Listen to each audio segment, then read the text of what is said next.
The champagne glass shattered against marble as Lena Brooks stood frozen in the ballroom, staring at the man on stage. The driver, who'd listened to her cry about unpaid bills for 2 weeks straight, was being introduced as Ethan Cole, billionaire CEO, one of the richest men in America. Her chest tightened. Every vulnerable confession she'd whispered in that car, every moment she'd treated him like just another working-class guy, all of it replayed in her mind like a cruel joke. He'd been testing her, watching her, and she'd had no idea. But before we get there, let me tell you how a poor waitress and a secret billionaire ended up in the same car on a freezing Chicago night, and why what happened between them would change everything. Stick around until the end, hit that like button, and drop a comment telling me what city you're watching from. I want to see how far this story travels. The wind off Lake Michigan cut through Chicago's downtown streets like broken glass. It was the kind of cold that made your bones ache, the kind that reminded you winter didn't care if you had a warm place to sleep or not. Lena Brooks had exactly $47 in her bank account and 3 days until rent was due. She stood outside the glass tower on West Monroe Street at 11:43 p.m., her feet screaming inside cheap black heels she'd bought at a discount store 2 years ago. The sole on the left one had split last month. She'd glued it back together twice already. Her catering uniform, black pants and a white button-down that never looked quite clean no matter how many times she washed it, smelled like salmon and champagne from the corporate event she'd just worked. The November air bit at her face as she pulled out her phone. Dead. Of course it was dead. She'd forgotten to charge it again because the outlet in her apartment was broken and her landlord kept promising to fix it but never did. Lena closed her eyes and did the math in her head for the 100th time that day. $47. Rent was $800. Her mom's medication was another $60. Bus fare for the week, $20. Groceries. She couldn't think about groceries right now. The event coordinator had mentioned something about a shuttle for staff, but Lena had been moving dirty plates in the kitchen when they made the announcement. By the time she'd finished cleaning and changed out of the catering company's official uniform jacket, the lobby was empty except for security guards who looked at her like she might steal something. The night bus stopped running at 11:30. She'd missed it by 13 minutes. Lena looked down the street toward the L station. It was 12 blocks away. In these heels, in this cold, after being on her feet for 9 hours straight, those 12 blocks might as well have been 12 miles. She was about to start walking anyway when she noticed the car. A black sedan, expensive looking but not flashy, idling at the curb about 30 feet away. The kind of car the catering company sometimes hired to drive VIP staff to events across the city. The driver stood beside it, hands in his pockets, looking at his phone. Lena hesitated. She wasn't VIP staff. She was barely staff at all. Just a contracted worker the company called when they needed extra hands for big events. But the coordinator had mentioned drivers, hadn't she? Maybe this one was waiting for stragglers. She walked toward the car, each step a small negotiation with the pain in her feet. The driver looked up as she approached.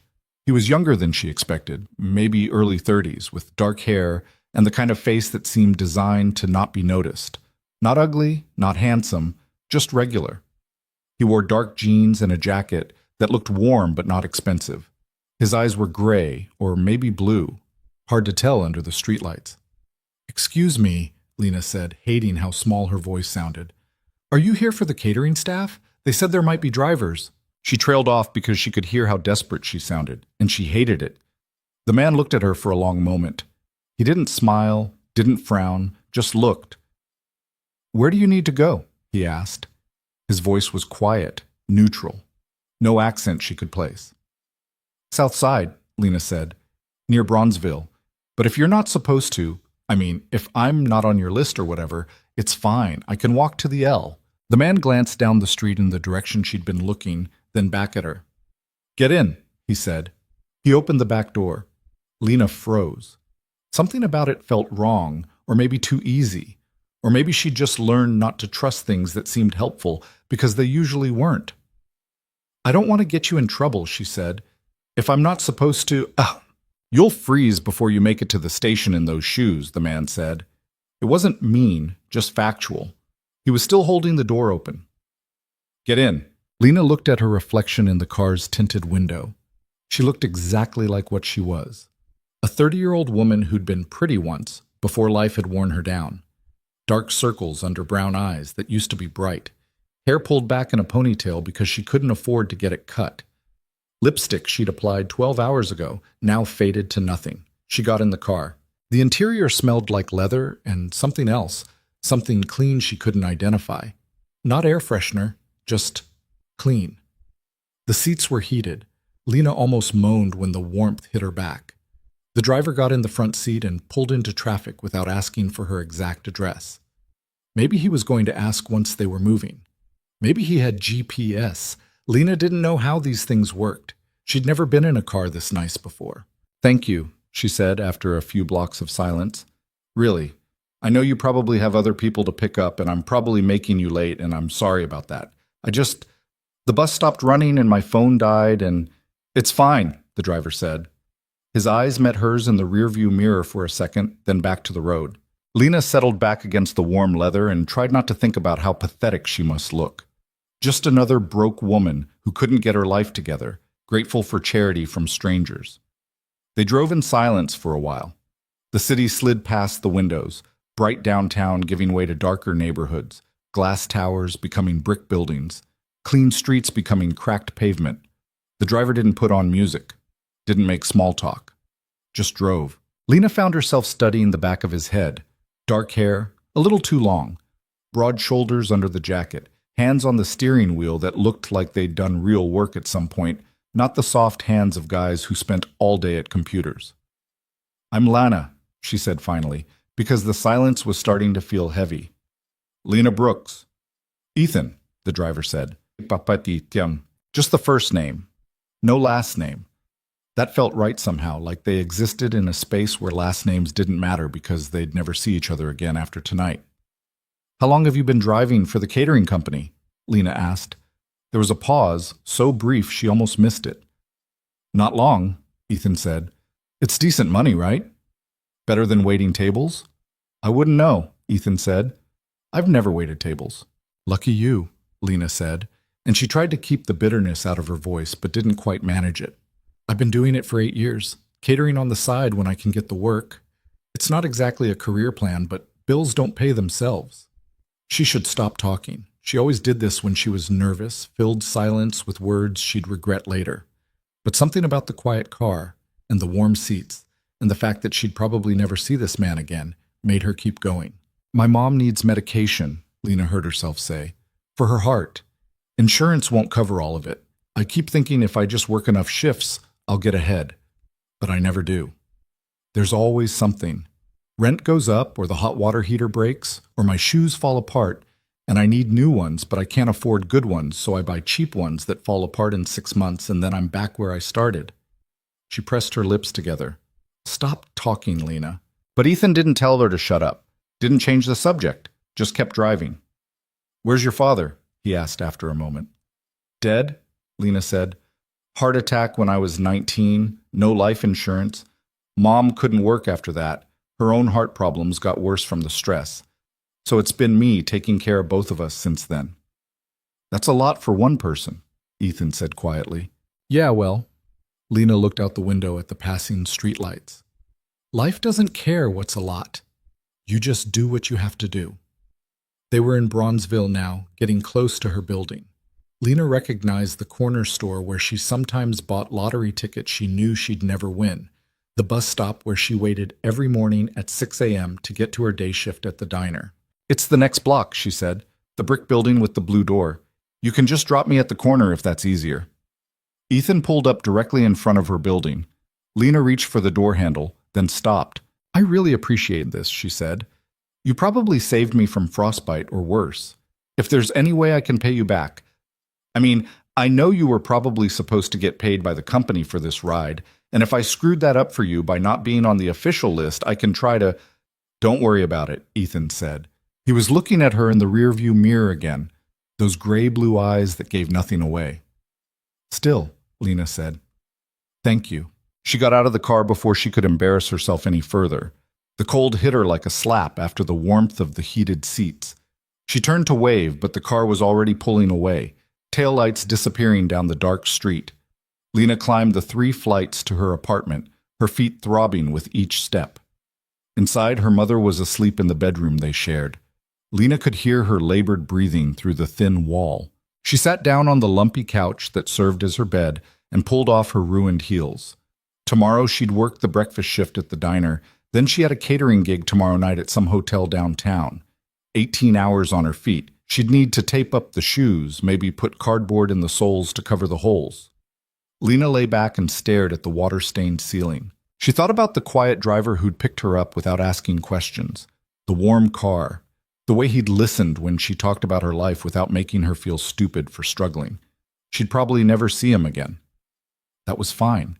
That was normal.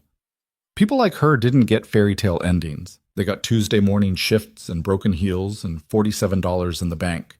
Lena closed her eyes and tried to sleep. Upset. 3 days later, Lena was back at the same building on West Monroe Street. Different event, same job. Carrying trays of food to people who wouldn't remember her face 5 minutes after she handed them an appetizer. Smiling until her cheeks hurt, staying invisible. The event ended at 11:30 p.m. Again. And again, the staff shuttle had already left. Lena stood in the lobby, trying to decide if she should spend money on a rideshare she couldn't afford or risk the walk to the L station, when someone spoke behind her. "Need a ride?" She turned around. Ethan stood there in the same jacket, hands in his pockets, expression unreadable. Lena's heart did something complicated in her chest. "What are you doing here?" she asked. "Waiting," Ethan said. "For me?" "The event just ended. Figured you might need a ride again." Lena stared at him. "How did you know I'd be working tonight?" Something flickered across Ethan's face, too quick to read. "Lucky guess," he said. "Car's outside." This time, Lena didn't hesitate. She followed him out to the black sedan and got in the back seat like it was the most natural thing in the world. The heated seats felt like coming home. They pulled into traffic. Lena waited for him to say something, but he didn't, just drove. "You're going to think I'm using you," she said finally, "like I'm taking advantage of your kindness or whatever. I'm not trying to do that. I can find another way home if this is weird." "Is it weird?" Ethan asked. "I don't know," Lena admitted. "I don't usually have people show up to give me rides. Actually, I don't ever have people show up to give me rides. So yeah, maybe it's a little weird." "Do you want me to stop coming?" Ethan asked. Lena opened her mouth to say yes, because that would be the smart thing, the safe thing. But what came out was no. The corner of Ethan's mouth twitched. Not quite a smile, but close. "Then I'll keep coming," he said. They drove through the city. Lena watched the buildings pass and tried to figure out what was happening. This wasn't normal. Drivers didn't show up to give the same waitress rides home multiple times. There had to be a catch. "Can I ask you something?" she said. "Go ahead." "Why are you doing this?" Ethan was quiet for a long moment. "Maybe I like the company," he said finally. "I barely talk." "That's not true. Last time you told me about your mother's heart medication and your broken shoes and how life doesn't care what's too much for one person." Lena felt heat rise to her cheeks. "I'm sorry. I shouldn't have—" "Don't apologize," Ethan said. "Most people only talk about themselves when they think it'll impress someone. You talk like you're just trying to figure it out. I find that—" He paused. "You find it what?" Lena asked. "Honest," Ethan said. They stopped at a red light. A group of drunk guys stumbled past the car, laughing. The city was alive around them, but inside the car it felt quiet, separate. "I got my paycheck today," Lena said. She didn't know why she was telling him this. $243 for 32 hours of work. That's after taxes. I did the math on the bus this morning. If I work every shift they offer me for the next 6 months, and if I don't eat anything except ramen, and if nothing breaks or goes wrong, I might be able to save enough to move my mom to a better apartment. One where the heat actually works and the pipes don't freeze. And I don't have to put buckets under the leak in the bathroom ceiling when it rains. That's the dream? Ethan asked quietly. An apartment where things work? That's the dream, Lena confirmed. Pathetic, right? Most people dream about vacations or new cars or falling in love. I dream about functional plumbing. It's not pathetic, Ethan said. It's practical. Practical is just another word for giving up, Lena said. The light turned green. They drove. Do you ever dream about anything impractical? Ethan asked. Lena laughed, and it came out more bitter than she meant it to. You want to know what I dream about? Really? Yes. I dream about walking into a grocery store and not having to check my bank account first. I dream about buying my mom the name brand heart medication instead of the generic that works half as well. I dream about wearing shoes that don't have holes in them. I dream about... She stopped herself. About what? Ethan asked. About being visible, Lena said quietly. About mattering to someone. About being more than just furniture, a waitress, a nobody. She stared out the window, embarrassed. Why couldn't she keep her mouth shut around this man? You're not furniture, Ethan said. You barely know me. I know you work 2 jobs to take care of your sick mother. I know you apologize for things that aren't your fault. I know you carry yourself like you're afraid of taking up too much space in the world. Lena looked at his reflection in the rearview mirror. How do you see all that? She asked. I pay attention, Ethan said simply. They were getting close to her building now. Lena felt a strange reluctance for the ride to end. In this car with this quiet stranger, she could pretend for a few minutes that she was someone else, someone worth paying attention to. Same time Friday? Ethan asked as he pulled up to her building. Lena blinked. I have another catering shift Friday. How did you... Lucky guess, Ethan said again. This time Lena caught it, the slight hesitation before he answered, like he was choosing his words carefully. Who are you? She asked. Just a driver, Ethan said. No, Lena said slowly. You're not. Their eyes met in the rear-view mirror. For a moment, Lena thought he might tell her the truth, whatever it was, but then he looked away. Good night, Lena, he said. She got out of the car and stood on the sidewalk, watching him drive away. Something was happening here, something she didn't understand. But for the first time in years, Lena found herself looking forward to Friday. Friday came. Ethan was waiting outside the building when the event ended, leaning against the black sedan like he'd been there all along. This time, Lena got in the front seat. Bold choice, Ethan said. I'm tired of talking to the back of your head, Lena said. If we're going to do this weird thing where you inexplicably show up to drive me home, I'd like to at least see your face while we talk. Fair enough, Ethan said. Up close, he was better looking than she'd thought. Not magazine handsome, but real. The kind of face that got more interesting the longer you looked at it. There was a scar above his left eyebrow, barely visible. His hands on the steering wheel were strong, capable. What happened? Lena asked, pointing to the scar. Fell off a bike when I was 7, Ethan said. Needed 12 stitches. Did you cry? Like a baby, Ethan said, and this time he actually smiled. Small, but real. Lena smiled back. They drove. The city lights painted patterns across the windshield. The radio was off, but the silence didn't feel empty anymore. Tell me something true, Lena said. Ethan glanced at her. What do you mean? Something real. Something you don't usually tell people. We keep having these conversations where I spill my entire pathetic life story and you just listen. I want to know something about you. Ethan was quiet for so long Lena thought he wouldn't answer. I'm raising my daughter alone, he said finally. Her mother died 4 years ago. Cancer. She was 31. Lena felt her breath catch. Oh my God. I'm so sorry. Don't be, Ethan said, but his voice had changed, gotten quieter, more careful. It was a long time ago. How old is your daughter? 6. Her name is Sophie. Is she... Lena hesitated. Is she okay? I mean, losing her mom so young. She's resilient, Ethan said. Kids are. She doesn't remember her mother much anymore. Sometimes I don't know if that's better or worse. They stopped at a light. Ethan's hands tightened on the steering wheel. The hardest part, he said, is knowing I can give her everything except the one thing she needs most. I can't bring her mother back. I can't fix that. Lena reached out without thinking and touched his arm, just briefly. A connection. You're there, she said. That's not nothing. Ethan looked at her hand on his arm, then at her face. Thank you, he said. The light turned green. Lena pulled her hand back, suddenly self-conscious. They drove the rest of the way in silence, but it felt different now, warmer, like something had shifted between them. When they reached her building, Lena didn't get out right away. Can I ask you something else? She said. Always. Why do you really keep showing up? And don't say it's because you like the company or you're bored or whatever. I need to know the real reason.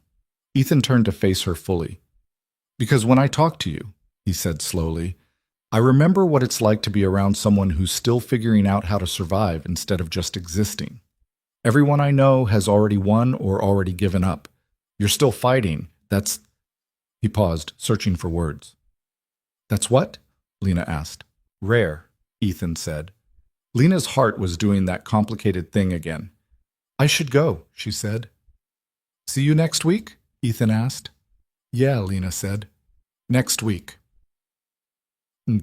Over the following weeks, the rides became routine. Every time Lena worked a catering shift downtown, Ethan was there when it ended. They talked about everything and nothing. Lena's childhood in a different part of Chicago before her father died and money got tight. Ethan's daughter and the complicated joy of raising her alone. Movies they'd both seen. Books Lena wanted to read but couldn't afford. The weather, the city, life.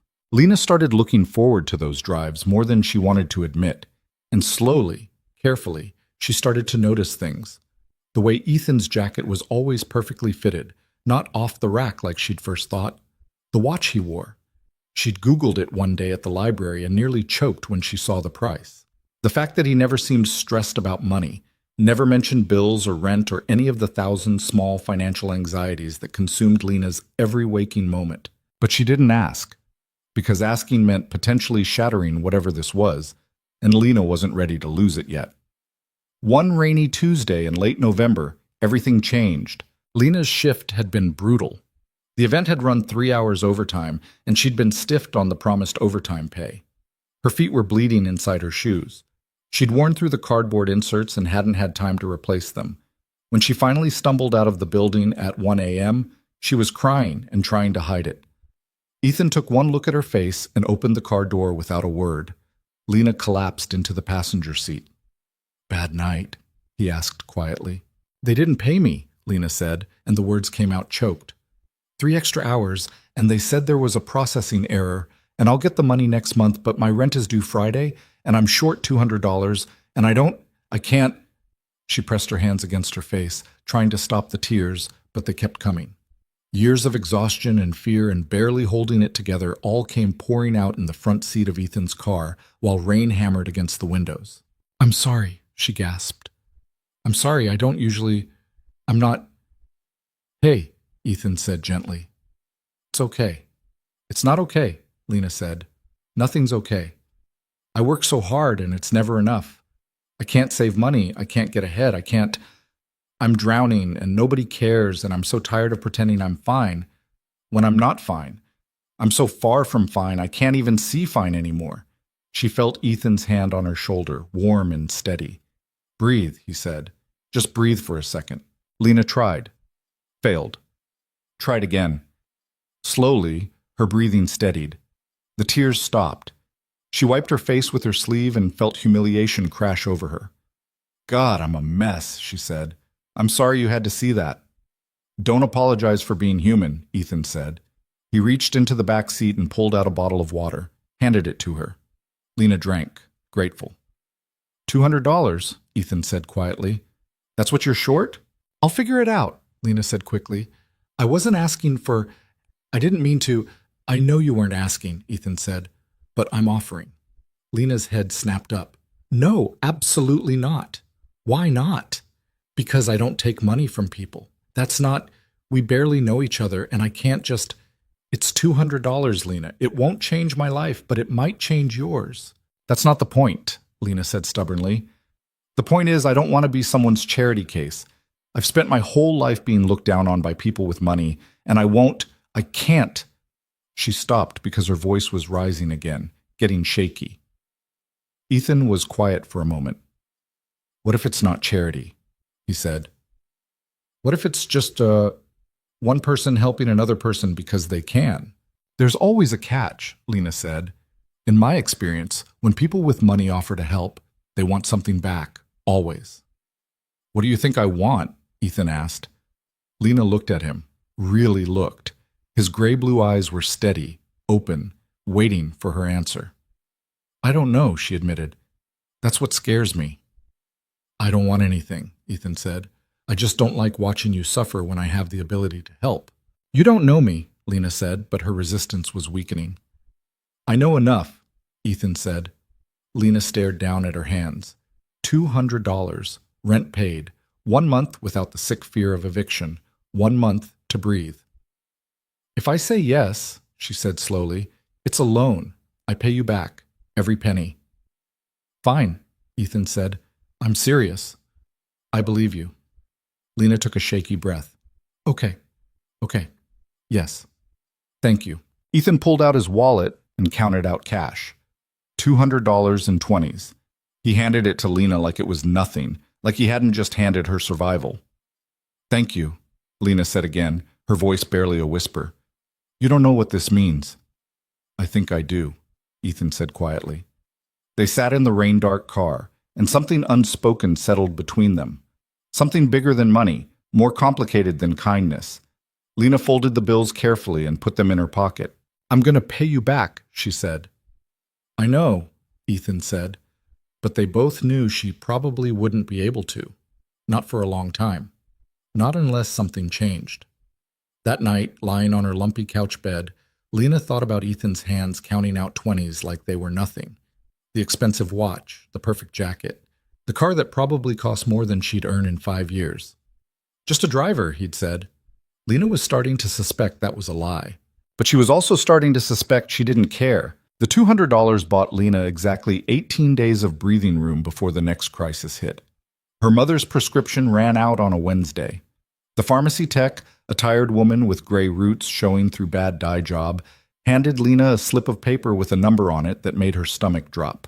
$340, the tech said. Insurance rejected the claim. You'll need to pay out of pocket or wait while we file an appeal, which could take 3 to 6 weeks. She can't wait 6 weeks, Lena said, trying to keep her voice steady. She needs this medication. Her doctor said, I understand, hun, but that's what it costs without insurance. Lena stood at the counter, that slip of paper burning in her hand while other customers shuffled impatiently behind her. $340. She had $87 in her account after paying rent. I'll come back, she said. At home, her mother sat in the worn armchair by the window, the one with the spring poking through that they kept meaning to fix. She looked smaller every day, her skin the color of old newspapers. Did you get my pills? She asked. They're processing the refill, Lena lied. Should be ready tomorrow. Her mother nodded, too tired to question it. She'd been out of the medication for 2 days already. By tomorrow, Lena would need to tell her the truth. By the day after, her mother's hands would start shaking. By the end of the week, her heart would start doing that irregular flutter thing that had sent her to the ER twice last year. Lena made her mother soup from a can and helped her to bed. Then she sat on the couch and stared at her phone, at Ethan's number that he'd given her 3 weeks ago just in case. She typed out a message, deleted it, typed another one. Deleted that too. She couldn't ask him for more money. She'd barely started paying back the first loan, $20 here, $30 there, when she could manage it. Asking for more would make her exactly what she was afraid of being, a user, someone who took advantage of kindness. But her mother needed those pills. Lena's fingers moved before her brain could stop them. I know I already owe you money, but my mom's medication. Insurance won't cover it. I wouldn't ask if it wasn't urgent. She hit send before she could delete it. The 3 dots appeared almost immediately. How much do you need? Lena closed her eyes, hated herself a little bit more. $340. I'll pay you back. I promise I'll pay you back. Stop promising. What pharmacy? She gave him the address. 20 minutes later, her phone rang. It's paid for, Ethan said without preamble. They'll have it ready in an hour. Lena couldn't speak for a moment. Her throat had closed up. Lena, you there? Why are you doing this? She whispered.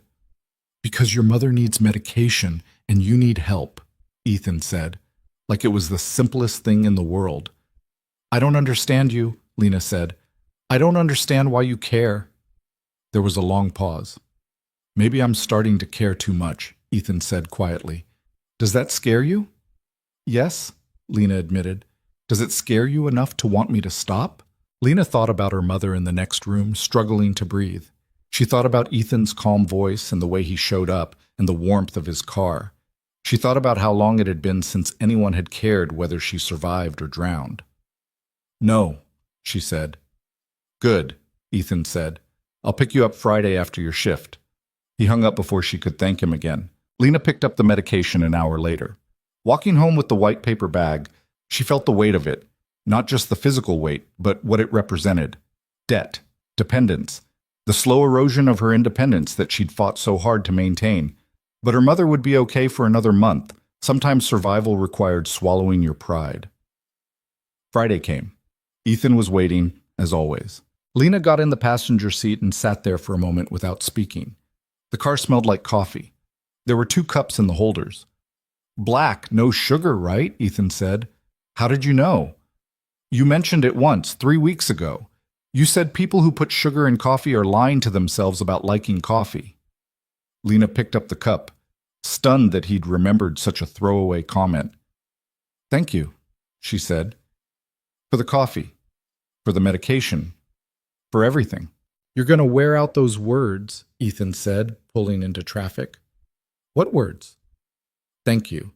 If you keep saying it for every little thing, it'll stop meaning anything." "Paying for my mother's medication isn't a little thing," Lena said. "To you it's not," Ethan said. "To me it's just money." "Must be nice," Lena said, and she couldn't quite keep the edge out of her voice. "Having so much money that $340 is just nothing." Ethan glanced at her. "You're angry." "I'm not angry." "You sound angry." Lena took a sip of coffee, buying herself time. "I'm not angry at you. I'm angry at myself for needing help. And I'm angry at the world for being set up so that people like you have money to throw around, while people like me can't afford to keep our parents alive. But mostly I'm just tired, so tired of struggling." "I know," Ethan said quietly. "Do you?" Lena turned to face him. "Do you really know what it's like? Because from where I'm sitting, you seem pretty comfortable. Nice car, expensive watch, enough disposable income to pay a stranger's bills without blinking. That doesn't sound like someone who knows what struggling means." Ethan's jaw tightened almost imperceptibly. "You're right," he said. "I don't know what it's like to be in your position. I haven't for a long time." "But you did once?" Lena asked, catching the implication. "Everyone comes from somewhere," Ethan said, which wasn't really an answer. They drove in silence for a while. Lena watched the city slide past and felt bad for snapping at him. He was helping her. He didn't have to, and he was. And here she was, being ungrateful. "I'm sorry," she said. "That was unfair. You're being generous, and I'm being a jerk about it." "You're being honest," Ethan said. "I prefer that to false gratitude." "It's not false," Lena said. "I am grateful. I just also feel like I'm drowning, and you're the only person who's noticed, and I don't know what to do with that." "You could just let me help," Ethan suggested. "It's not that simple." "Why not?" "Because," Lena said, struggling for words, "because people don't just help for no reason. In my experience, when someone gives you something, they expect something back eventually, and I need to know what you're expecting before I get in too deep." Ethan pulled the car over. They were on a quiet street in a neighborhood Lena didn't recognize, tree-lined and peaceful. He turned to face her fully. "I don't expect anything," he said, looking directly into her eyes. "I help because I can, and because watching you struggle when I have the means to make it easier feels wrong. That's it. No ulterior motive, no strings attached." "Everyone has motives," Lena said. "Fine," Ethan said. "You want to know my motive? Here it is. Talking to you reminds me that there are still people in the world who haven't been corrupted by money, who still care about things that matter, who still fight even when the odds are impossible. Being around you makes me feel less cynical about humanity. Is that selfish enough for you?" Lena stared at him. "That's the nicest selfish motive I've ever heard." "I'm a complicated person," Ethan said dryly. Something in Lena's chest loosened. "Okay. Okay. Okay.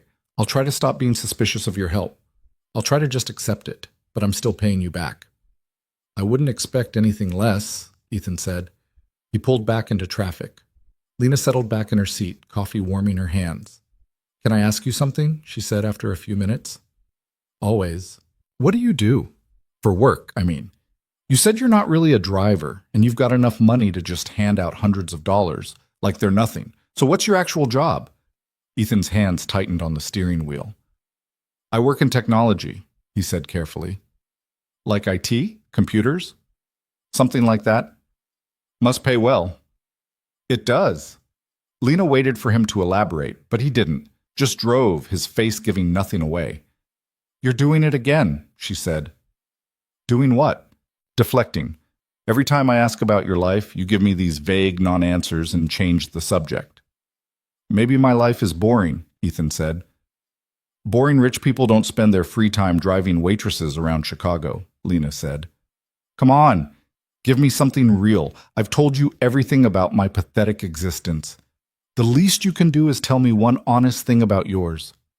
Ethan was quiet for so long Lena thought he wouldn't answer. Then, I'm lonely, he said.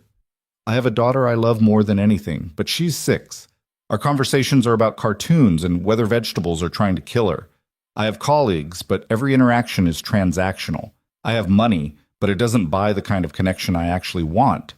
And then I met you, and you talked to me like I was just a person, and I...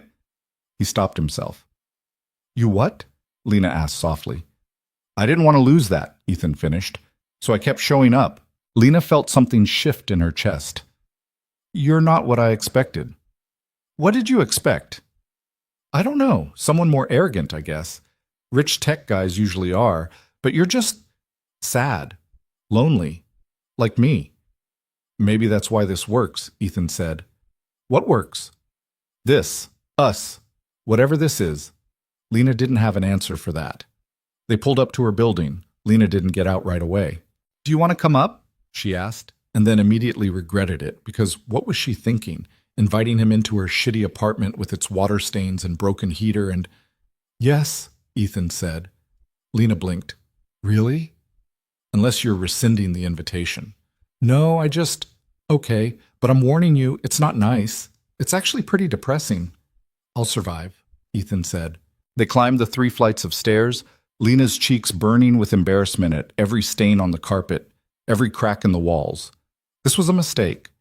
He was going to see how she really lived and realize she was a charity case, and this is it, she said, unlocking the door to the tiny one-bedroom. Welcome to poverty. Ethan stepped inside and looked around. The apartment was small enough to see everything from the doorway. The couch bed where Lena slept, the kitchenette with its ancient appliances, the bedroom door slightly ajar where her mother was sleeping. You sleep on the couch, Ethan said. It wasn't a question. Mom needs the bedroom, Lena said defensively. It's not a big deal. Ethan walked over to the window, looked out at the view of the alley and the building across the way. How long have you lived here? He asked. 8 years, since Dad died. And you've been taking care of your mother the whole time. Someone has to. Ethan turned to face her. You're 29 years old, Lena. You should be living your life, not sacrificing everything for... Don't, Lena said sharply. Don't tell me I'm sacrificing too much. She's my mother. This is what you do for family. Even when it's destroying you? I'm not being destroyed. I'm just tired. You're drowning, Ethan said quietly. And you're so used to it, you don't even realize it anymore. Lena felt tears prick at her eyes. What am I supposed to do? Abandon her? Let her die because I want to live my own life? What kind of person does that? A person who acknowledges they can't save everyone, including themselves, Ethan said. Easy for you to say, Lena shot back. You have money. You have options. I have this. She gestured around the apartment. This is all I have. This and my mother and my stupid jobs that barely pay enough to keep us fed. So don't stand in my shitty apartment and tell me I should be living differently when you have no idea what it's like to have no choices. Ethan crossed the small space between them. You're right, he said. I'm sorry. That was out of line. Lena wiped at her eyes angrily. I didn't invite you up here so you could tell me my life is depressing. Why did you invite me up? Lena looked at him, at his gray-blue eyes that saw too much, at his expensive jacket in her cheap apartment, at the impossible distance between their worlds. I don't know, she admitted. Maybe because I'm tired of pretending everything's fine. Maybe because you're the only person who seems to actually see me. Maybe because I'm lonely, too. Ethan reached out and tucked a strand of hair behind her ear. The gesture was so gentle, so unexpected, that Lena froze. I should go, he said quietly, before I do something I shouldn't. Like what? Like kiss you, Ethan said. Lena's heart stopped. Would that be so terrible? She asked. Yes, Ethan said, because you owe me money, and you're vulnerable, and the power dynamic here is completely wrong. It would be taking advantage. What if I don't care about the power dynamic? You should, Ethan said. You should care that I have all the power and you have none. You should care that you might feel obligated because of the money. You should care that this could ruin what we have. And what do we have? Lena asked. I don't know yet, Ethan said, but I don't want to destroy it by moving too fast.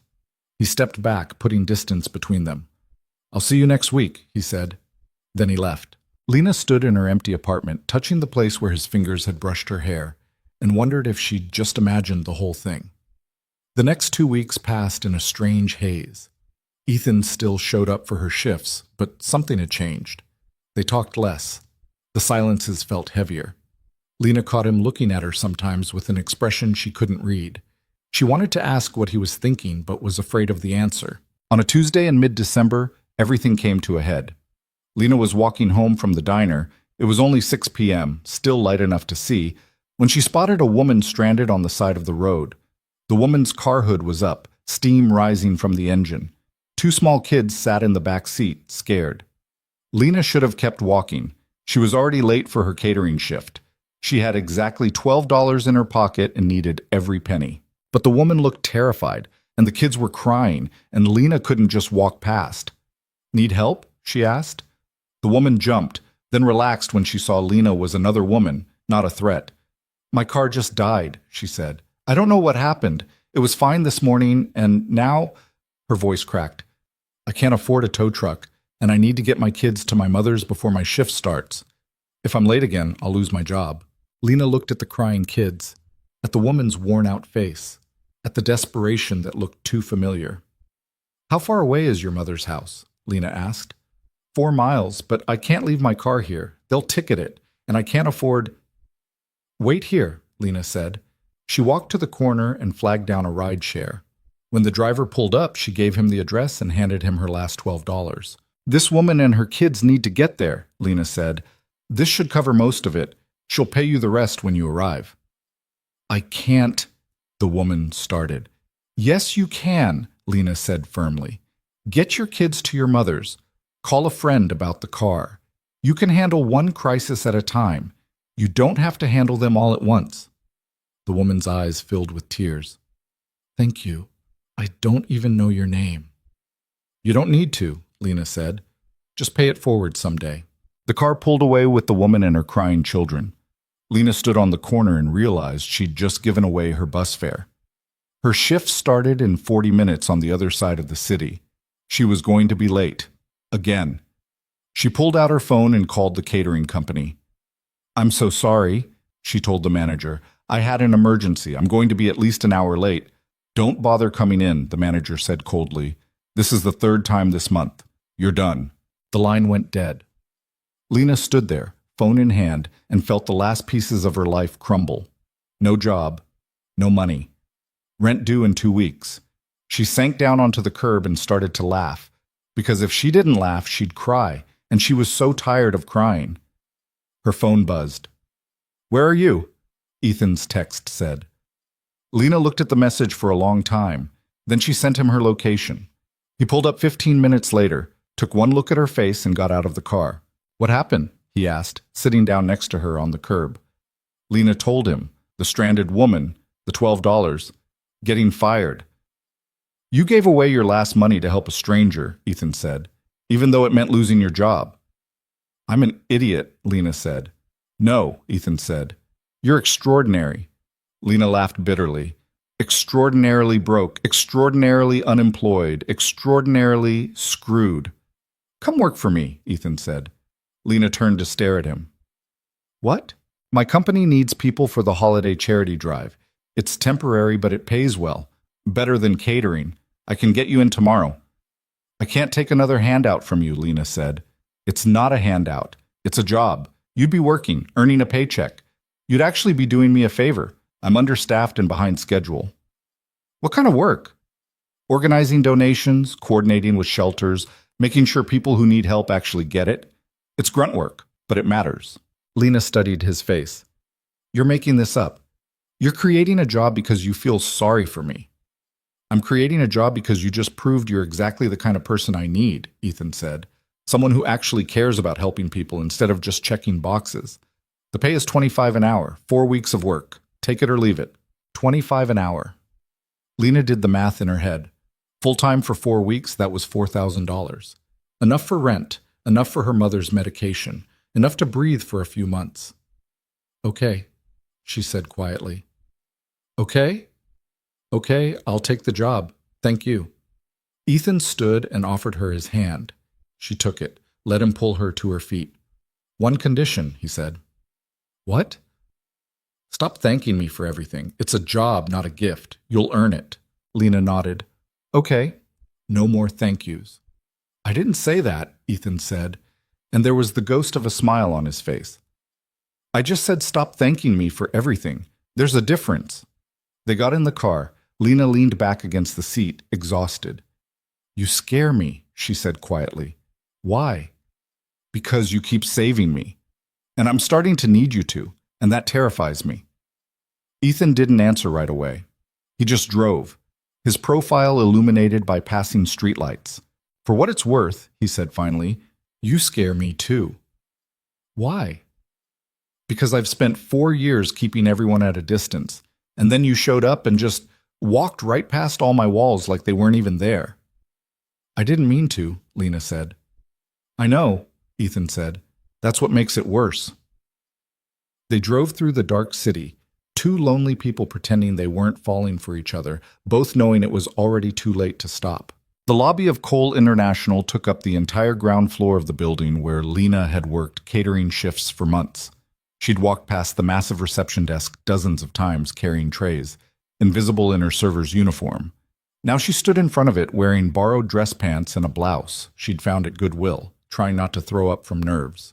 I'm here to see Ethan, she told the receptionist, a polished woman with perfect makeup and a smile that didn't reach her eyes. Ethan who? The woman asked. Just Ethan. He said to come to the lobby at 9 and someone would... You mean Mr. Cole? The receptionist's eyebrows rose. You're here to see Mr. Cole? Lena's stomach dropped. Cole? As in Cole International? Cole? Is there another one? The receptionist's smile turned pitying. I'm sorry, hun, but Mr. Cole doesn't take walk-in meetings. If you'd like to schedule an appointment through his assistant, Rachel, it's fine. She's with me. Lena turned to see a woman in her 40s approaching, dressed in an expensive suit, carrying a tablet. She had the brisk, efficient air of someone who managed chaos for a living. I'm Jennifer Park, Mr. Cole's assistant, the woman said, extending her hand. You must be Lena Brooks. He said you'd be starting today. Lena shook her hand numbly. Mr. Cole? Yes. Come on, I'll take you up. He's in meetings all morning but wanted me to get you oriented. They stepped into an elevator lined with mirrors. Lena caught sight of herself and wanted to disappear. Her thrift store blouse had a small stain near the collar she hadn't noticed before. Her shoes were the same ones with holes in the soles, just cleaned up as best she could manage. So you're working on the holiday charity drive? Jennifer asked as they ascended. I guess so. To be honest, I'm not really sure what I'm doing here. Mr. Cole speaks highly of you, Jennifer said, and there was something in her tone, curiosity maybe, or assessment. He doesn't usually personally recruit for temporary positions. The elevator doors opened on the 15th floor. The office space was all glass and steel and modern furniture that probably cost more than Lena's entire apartment building. People in expensive suits moved purposefully between cubicles and conference rooms, talking into headsets, typing rapidly on computers. Lena followed Jennifer through the maze of wealth and success, feeling more out of place with every step. They reached a large room at the end of the floor. Inside, a dozen people were sorting through boxes of donations, checking items against lists, making phone calls. It was controlled chaos, busy but organized. This is the Charity Coordination Center, Jennifer explained. We run it every December. Mr. Cole started it 7 years ago. Your job will be intake management, checking donations as they arrive, categorizing them, coordinating with the shelters and community centers that will receive them. That's it? Lena asked. That's the whole job? It's more work than it sounds like. We process about 10,000 individual donations in 4 weeks. Everything from canned food to winter coats to children's toys. It all needs to be logged, sorted, and distributed efficiently. Think you can handle it? Yes, Lena said, more confidently than she felt. Jennifer handed her the tablet. Good. Your supervisor is Marcus. That's him over there, tall guy with the glasses. He'll walk you through the system. Your shift is 9 to 5, Monday through Friday. Time and a half if you work weekends, which we'll probably need. Any questions? About 1,000, but Lena shook her head. Jennifer studied her for a moment. Can I give you some advice? Sure. Whatever's going on between you and Mr. Cole, keep it professional while you're here. Office gossip spreads faster than a virus, and people will make assumptions. Don't give them ammunition. Heat flooded Lena's face. There's nothing going on. He's just helping me out. Right, Jennifer said in a tone that suggested she didn't believe that for a second. Well, either way, keep your head down and do good work. That's the best way to shut people up. She left before Lena could respond. Marcus turned out to be a genuinely nice guy in his mid-30s who seemed thrilled to have extra help. He spent the morning teaching Lena the database system, showing her how to categorize donations, explaining the distribution schedule. The work was straightforward but consuming. Lena fell into the rhythm of it. Scan barcode, enter quantity, assign destination, move to next item. It was mindless in a good way, the kind of repetitive task that let her thoughts drift, except her thoughts kept drifting to the same place. Ethan was Mr. Cole, as in the building was named after him, as in he owned the company, as in he wasn't just rich, he was stupid rich, billionaire rich, and he'd pretended to be a driver. He'd let her spill her guts about being poor while sitting in a car he probably owned outright. He'd listened to her talk about how rich people didn't care about workers like her while being one of the richest men in the city. Lena didn't know whether to be furious or humiliated, probably both. You okay? Marcus asked during lunch break. You've been glaring at that can of beans for like 2 minutes. Fine, Lena said. Just thinking. Well, don't think too hard. Beans aren't that complicated. Lena managed a weak smile and got back to work. She didn't see Ethan all day. Part of her was relieved. Part of her was disappointed. All of her was confused. At 5 o'clock, when her shift ended, she found Jennifer waiting by the elevator. Mr. Cole asked me to let you know he's available if you'd like to speak with him before you leave, Jennifer said. Where is he? 23rd floor, executive offices. I can take you up if... I'll find it, Lena said. She took the elevator up alone, her heart hammering. The 23rd floor was quiet, carpeted, intimidating. A young man sat at a desk outside a set of double doors. I'm here to see Ethan, Lena said. Mr. Cole? The assistant looked her up and down. Do you have an appointment? He said I could come up. The assistant picked up his phone, murmured into it, then nodded. Go ahead. Lena pushed through the double doors and stopped. The office was massive. Floor-to-ceiling windows overlooked the city, the skyline lit up against the darkening December sky. The furniture was sleek and modern. Framed photos lined one wall. Ethan with various important-looking people. Ethan cutting ribbons. Ethan shaking hands with what looked like a mayor or governor. And in the center of it all, behind a desk that probably cost more than Lena's annual income, sat Ethan. He stood when she entered. Lena. Don't, she said. Don't what? Don't say my name like we're friends. Don't act like this is normal. Don't... She gestured around the office. You lied to me. I never lied, Ethan said carefully. You let me think you were a driver. You assumed I was a driver. I just didn't correct you. That's the same thing. Is it? Ethan came around the desk. Would you have talked to me the same way if you'd known who I was? That's not the point. That's exactly the point, Ethan said. The first night, you saw a car and a driver, and you needed help. You were honest because you thought I was someone it was safe to be honest with. If I'd introduced myself as the CEO of a tech company, would you have told me about your mother's medication, about being $47 away from eviction, about your dreams of functional plumbing? No, Lena admitted. I would have smiled and said I was fine and never spoken to you again. Exactly. So I let you think what you thought because I wanted to know the real you, not the version you show to rich people who might judge you. And now? Lena asked. Now what? I'm supposed to just forget that you've been lying by omission for weeks? That every conversation we had was based on false pretenses? Nothing about those conversations was false, Ethan said, his voice rising slightly. Everything I told you was true. My daughter, my wife dying, being lonely, all of it was real. You left out the part where you're a billionaire, because it's not the part that matters. They stared at each other across the expensive office, both breathing hard. This is exactly what I was afraid of, Lena said quietly. This is why I didn't want to owe you money. Because now I find out you're not just some guy with a decent job. You're... She waved her hand helplessly at the office. And I'm just some broke waitress you felt sorry for. Don't, Ethan said sharply. Don't reduce what we have to pity. You know it's more than that. Do I? Because from where I'm standing, it looks like a bored billionaire playing at being normal with the poor girl who didn't know any better. Ethan crossed the distance between them in 3 strides. You want to know why I kept coming back? Why I showed up night after night, even though I had 1,000 other things I could have been doing? Because you're the first person in 4 years who made me feel like a human being instead of a bank account. You're the first person who listened when I talked about my daughter without calculating what you could get from me.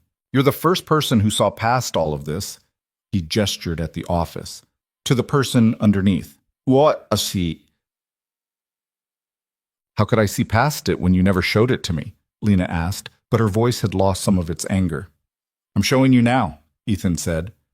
Lena looked at him, really looked at him. He was still the same person, same gray-blue eyes, same scar above his eyebrow, same careful way of holding himself. But the context had shifted. Everything she thought she understood had been reframed. I don't know how to do this, she said. I don't know how to be around you now that I know. Try being around me the same way you did before, Ethan suggested. It's not that simple. Why not? Because before we were just 2 people. Now we're... She struggled for words. We're a billionaire and someone who owes him money. The power dynamic is completely... The power dynamic was always there, Ethan interrupted. I had money. You didn't. That didn't change. The only thing that changed is now you know the full extent of it. That's a pretty big extent, Lena said. Does it change how you feel about me? The question hung in the air between them. I don't know, Lena said honestly. Ask me again when I'm not so angry. Fair enough, Ethan said. Lena walked to the window and looked out at the city. From up here, it looked beautiful. Lights sparkling like stars, streets neat and organized. Nothing like the messy reality she lived in down below. Why did you give me this job? She asked. Because you needed one and I had it available. And that's it? There's no ulterior motive? Ethan came to stand beside her at the window. I wanted you close. Is that ulterior enough? Close for what? I don't know yet, Ethan admitted. I just know I'm not ready to stop seeing you. Lena turned to face him. What do you want from me, Ethan? Honestly, I have no idea. I haven't thought this through. I just know that when I'm with you, I remember what it feels like to care about something other than profit margins and stock prices. And I don't want to lose that. I'm not some magic cure for your existential crisis, Lena said. I know that. And I can't be your charity project. You're not? Then what am I? Ethan looked at her, and for the first time since she'd met him, his careful mask slipped completely. You're the person I think about when I wake up in the morning, he said quietly. You're the reason I started looking forward to 11 p.m. instead of dreading another empty evening. You're the first woman since my wife died that I've wanted to know everything about. And that terrifies me because I have no idea what to do with it. Lena felt her anger crack and crumble. You're an idiot. Probably. You should have told me the truth from the beginning. Would you have given me a chance if I had? No, Lena admitted, but at least I wouldn't feel like such a fool now. You're not a fool, Ethan said. You're cautious and self-protective, and those are good things. I'm sorry I put you in a position where you feel betrayed. That wasn't my intention. Lena sighed. I know, I need time to process this. All of it. Take all the time you need, Ethan said. The job is yours regardless. No strings attached. Everything has strings, Lena said. Not this. I promise. Lena studied his face, looking for signs of deception, but all she saw was sincerity. Okay, she said finally. I'll stay, but we need boundaries. Work is work. Whatever this other thing is, it stays separate. Agreed, Ethan said. And you don't get to use your money to fix my problems anymore. If I need help, I'll ask. But no more surprise medication payments or random handouts. That's going to be difficult, Ethan said. Try, Lena said firmly. Fine. Anything else? Yeah, stop looking at me like that. Like what? Like you want to kiss me, Lena said, her heart hammering. That's going to be even more difficult, Ethan said quietly. The air between them felt charged, electric. Lena knew she should leave, should walk out of his office and maintain the professional boundaries she'd just insisted on. Should not let this complicated, impossible situation get any more complicated. Instead, she stayed exactly where she was. We should be smart about this, she said. Probably, Ethan agreed. This is a terrible idea. The worst. So why aren't either of us moving? I have no idea, Ethan said. His phone rang, shattering the moment. He ignored it. It rang again. You should get that, Lena said. It can wait. Ethan. He sighed and picked up the phone. What? Lena couldn't hear the other side of the conversation, but she watched Ethan's expression shift from irritation to concern. When? Is she okay? I'll be right there. He hung up and grabbed his coat. I have to go. Sophie's school called. She's sick. Go, Lena said. I'll see you tomorrow. Ethan hesitated at the door. We're okay? We're something, Lena said. I'm still figuring out what. He left in a rush, and Lena stood alone in the massive office, trying to make sense of everything that had just happened. The rest of the week passed in a blur of work. Lena threw herself into the donation sorting, grateful for the distraction. She was good at the job, Marcus told her. Fast, accurate, thorough. It felt good to be competent at something. She saw Ethan in passing a few times, walking through the office, in meetings visible through glass walls, once in the elevator where they made awkward small talk about the weather.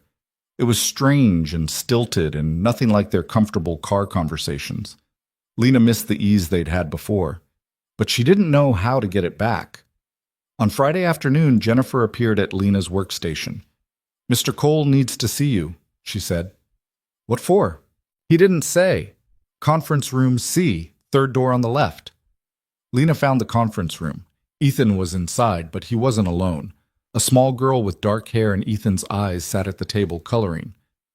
Sophie, Ethan said. This is my friend Lena. Lena, this is my daughter. Sophie looked up and smiled. She was missing one of her front teeth. Hi, she said. Do you work with my dad? I do, Lena said, caught off guard. He says you're really nice. Are you really nice? Sophie, Ethan said, a warning in his voice. It's okay, Lena said, sitting down across from the girl. I try to be nice. Whether I succeed is debatable. Sophie giggled. That's a funny way to talk. What are you drawing? Lena asked. A unicorn, but it looks like a horse with a carrot on its head. Lena looked at the drawing. Sophie wasn't wrong. Maybe it's a horse that ate a carrot and it got stuck? Sophie laughed harder. That's silly. Sorry to ambush you, Ethan said to Lena. My babysitter canceled last minute, and I have a meeting I can't reschedule. I was hoping you could keep an eye on her for an hour. You want me to watch your daughter? Lena asked, surprised. Only if you're comfortable. If not, I can... It's fine, Lena said. I can do it. You're sure? Ethan, I've worked in food service for 8 years. I can handle one 6-year-old. Famous last words, Ethan said, but he looked relieved. I'll be back as soon as I can. Sophie, be good for Lena. I'm always good, Sophie said, not looking up from her drawing. Ethan left. Lena and Sophie sat in the conference room, the only sound the scratch of crayons on paper. Are you my dad's girlfriend? Sophie asked suddenly. Lena nearly choked. What? No, we're just friends. He talks about you a lot, Sophie said matter-of-factly. He never talks about ladies except for Jennifer. And she's old. Jennifer's not that old, Lena said. She's like 40, Sophie said, like that was ancient. Are you old?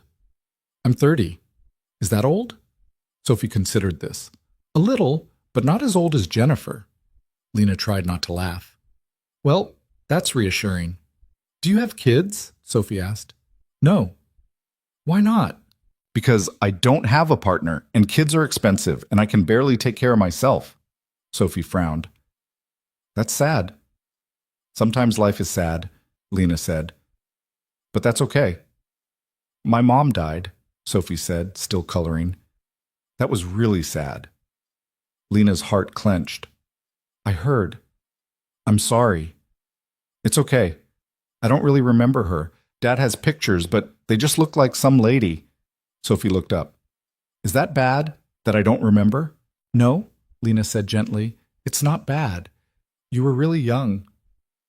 Dad remembers. Sometimes he gets sad when he looks at her pictures, but he doesn't cry. Grown-ups aren't supposed to cry. Who told you that? Dad.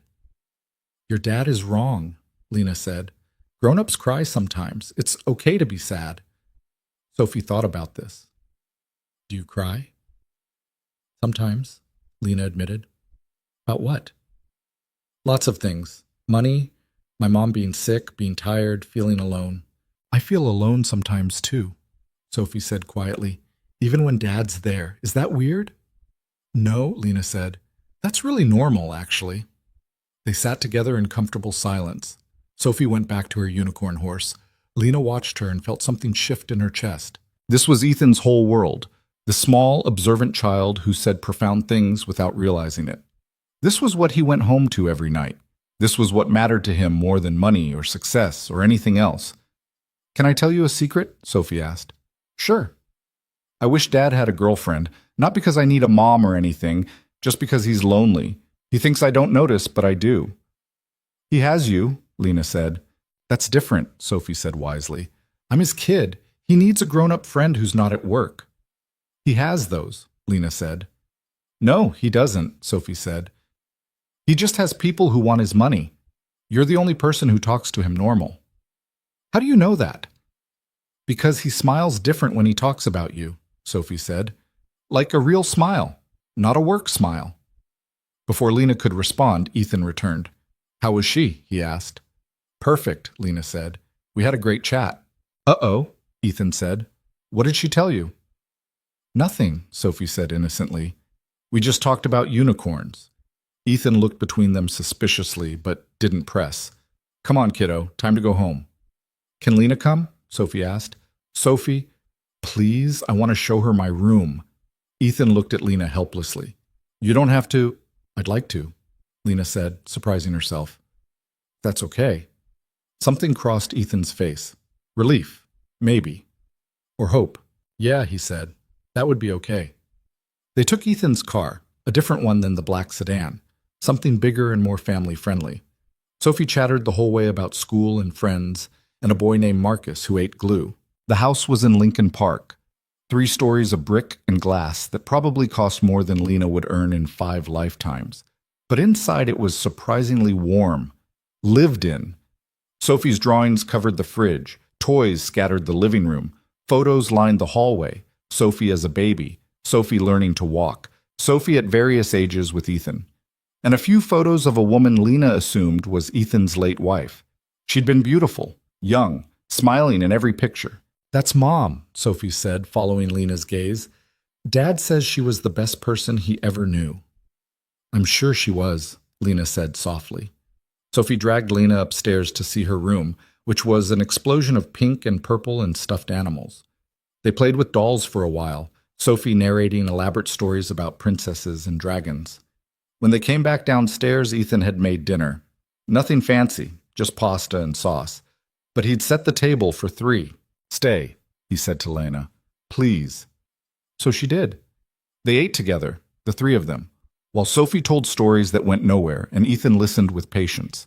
It felt domestic, normal, like something Lena had never had but always wanted without knowing it. After dinner, Sophie begged Lena to read her a bedtime story. Ethan started to object, but Lena said yes before he could. She sat on Sophie's bed reading about a mouse who wanted to be a princess, while Sophie's eyes got heavier and heavier. By the last page, she was asleep. Lena found Ethan in the kitchen, loading the dishwasher. She likes you, he said. I like her too. She's special. Yeah, Ethan said softly.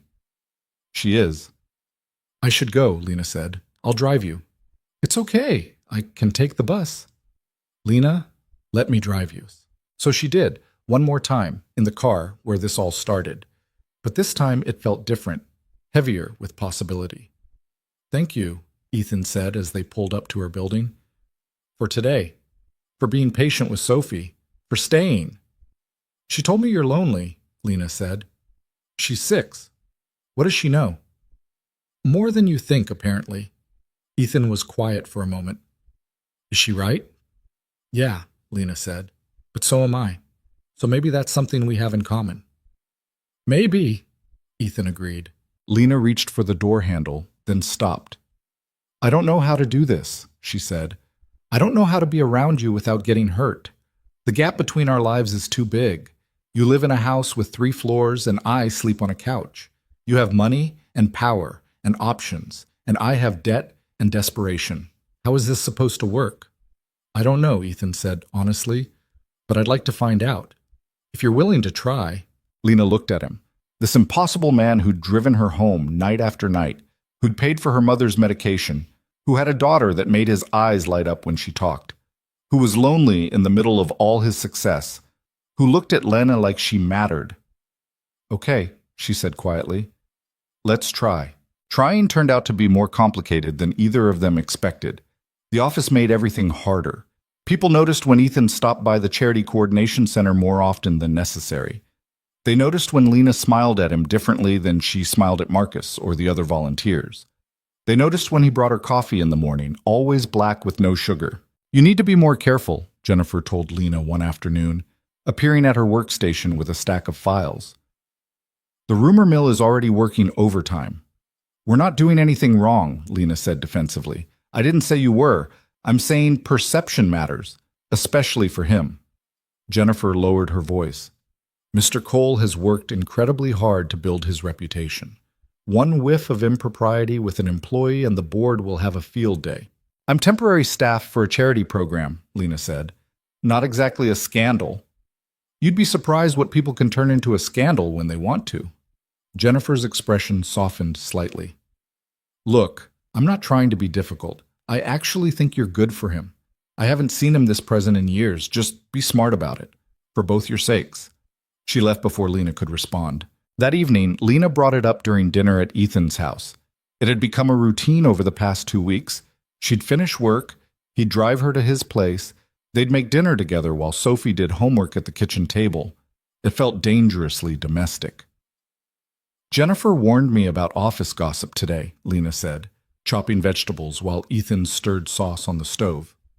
What did she say? That we need to be more careful, that people are talking. Ethan's jaw tightened. Let them talk. Easy for you to say. You're the boss. I'm the broke temporary worker who's probably only here because she's sleeping with you. You're not sleeping with me, Ethan pointed out. They don't know that. Do you care what they think? Lena set down the knife. I care that people assume the only reason a man like you would pay attention to a woman like me is because you're getting something out of it. What's a woman like you? Ethan asked, turning to face her. Poor, uneducated, forgettable. Stop, Ethan said sharply. You're none of those things. I didn't finish college, Lena said. I work minimum wage jobs. I live in a 1-bedroom apartment with broken plumbing. Those are just facts. Those are circumstances, Ethan corrected. They're not who you are. They're exactly who I am, Lena said tiredly. I'm starting to think you don't see that. You see some version of me you've built up in your head, but the reality is I'm just a waitress who got lucky enough to catch a billionaire's attention for 5 minutes. Ethan turned off the stove and crossed to her. Is that really what you think this is? I don't know what to think anymore, Lena admitted. We're from completely different worlds, Ethan. You have a house worth millions, and I have a couch with broken springs. You went to Harvard, and I went to community college for 3 semesters before I had to drop out to take care of my mom. Your daughter goes to a private school that probably costs more per year than I've ever made in my life. How is any of this supposed to work? Are you asking me for a detailed plan, or are you just scared? Ethan asked quietly. Both, Lena said. Before Ethan could respond, Sophie appeared in the doorway. Are you guys fighting? She asked, her voice small. No, sweetheart, Ethan said quickly. We're just talking. It sounds like fighting, Sophie said. That's how you sounded with Mom before she got sick, talking in that quiet, angry way. Ethan and Lena exchanged glances. We're okay, Lena said gently. Sometimes grown-ups have to talk about hard things. It's not fighting, it's just figuring stuff out. Sophie didn't look convinced, but she nodded and went back to her homework. They finished making dinner in silence. The meal was tense, Sophie chattering nervously to fill the quiet. After she went to bed, Ethan drove Lena home. I'm sorry, Lena said as they pulled up to her building. I shouldn't have said all that in front of Sophie. You were being honest, Ethan said. I'd rather have honesty than pretense. Still, she doesn't need to hear me having doubts. Do you? Have doubts? Lena looked out at her shabby building, at the broken streetlight that had been out for 6 months, at the group of guys smoking on the corner who would catcall her when she got out of the car. Every single day, she said. Don't you? Not about you, Ethan said. About whether I'm doing this right, yes.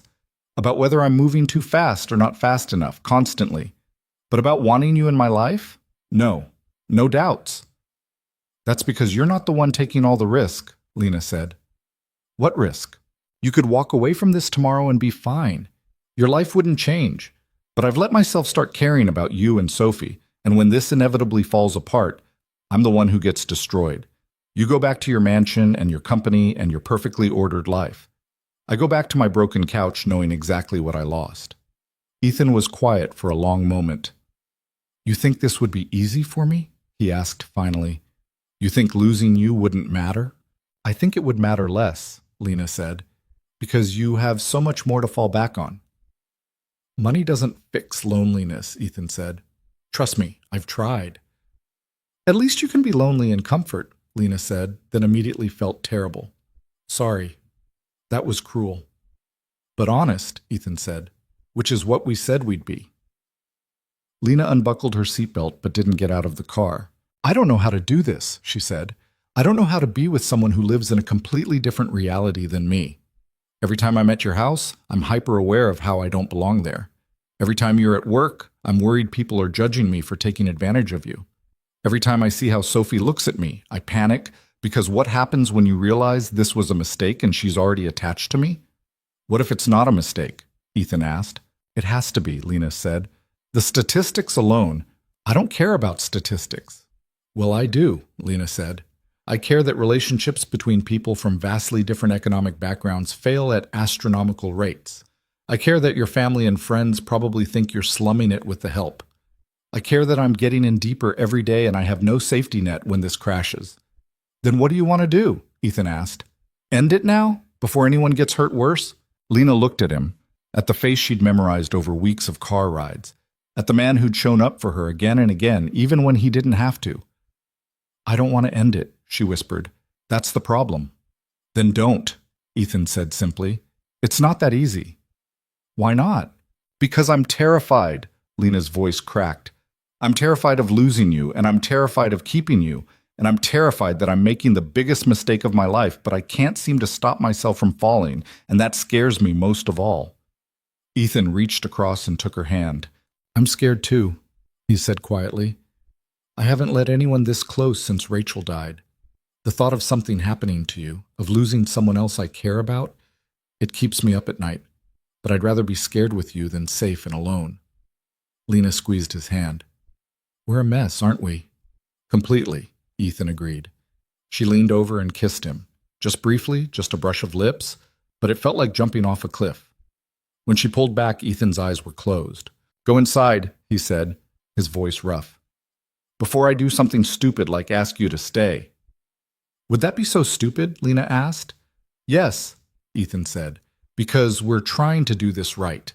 And doing it right means taking our time. Lena got out of the car, but before she closed the door, she leaned back in. Ethan? Yeah? I'm glad you kept showing up. Me too, he said. The next few weeks were better. They found a rhythm that worked, professional at the office, close but careful in front of Sophie, honest when they were alone. It wasn't perfect, but it was real. The charity drive was wrapping up just before Christmas. They'd processed over 12,000 donations, distributed to 40 different organizations across Chicago. It was exhausting work, but meaningful, and Lena found herself actually enjoying it. On the last day, Marcus brought in champagne for the team. To Lena, he said, raising his plastic cup, who processed more donations than anyone else and made my job 1,000 times easier. We're going to miss you. Everyone cheered. Lena felt herself blush. After the small celebration, she was packing up her things when Jennifer appeared. Mr. Cole wants to see you, she said. His office. Lena's stomach dropped. Is something wrong? I don't think so, Jennifer said. But he asked me to send you up before you left. Lena took the elevator to the 23rd floor, her heart hammering. She'd been in Ethan's office a handful of times over the past month, usually for quick conversations about Sophie or dinner plans, but something about being summoned felt ominous. Ethan was at his desk, reviewing documents. He looked up when she entered and smiled. Close the door, he said. She did. How does it feel to be done with the charity drive, he asked. Good, Lena said. Scary. I don't know what I'm going to do for work now. Actually, that's what I wanted to talk to you about. Ethan stood and came around the desk. I have a proposition. That sounds ominous. It's not. I hope. He took a breath. We have an opening in our community outreach department. Permanent position, full benefits, salary not hourly. The job would be coordinating our charitable partnerships year-round, managing volunteer programs, that kind of thing. You'd be good at it. Lena stared at him. You're offering me a job? I'm telling you about an opening that you should apply for, Ethan corrected. You'd have to interview with HR like anyone else. I can't just hire you without process. It would be inappropriate, Lena finished, like everything else about this. That's not what I meant. Isn't it? Lena crossed her arms. Let me guess. This opening just conveniently appeared right when my temporary position ended. It's a real position, Ethan said. We've been planning to create it for months. The timing is coincidental. I don't believe in coincidence, Lena said. Then believe in the fact that you're qualified.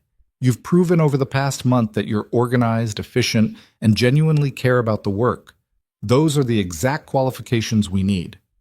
And the fact that we're sleeping together has nothing to do with it?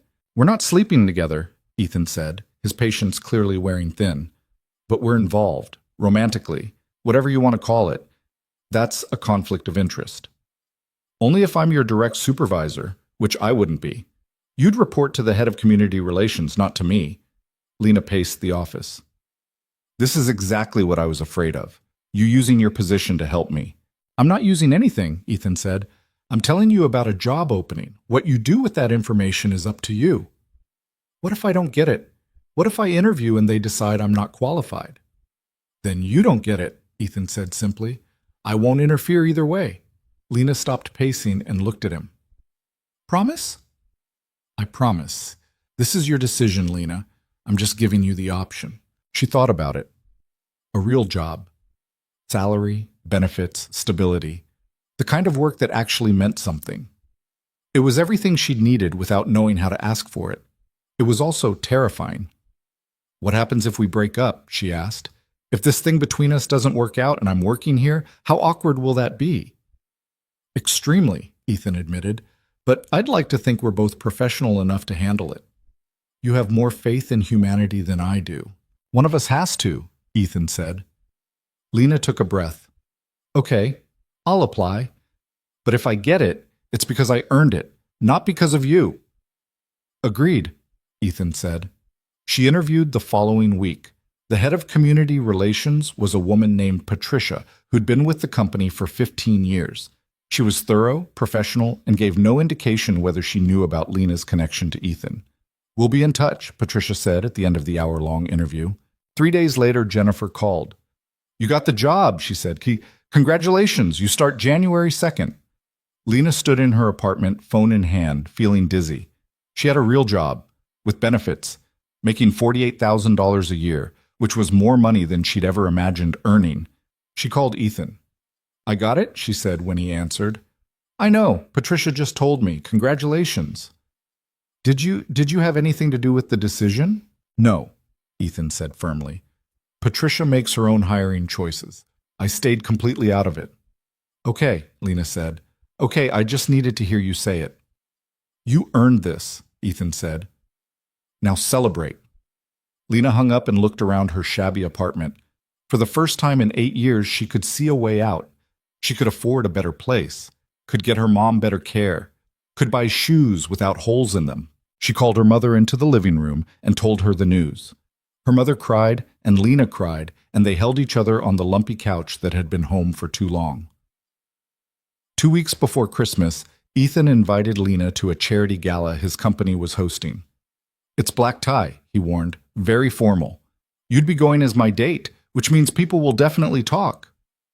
"I don't have anything to wear to something like that," Lena said.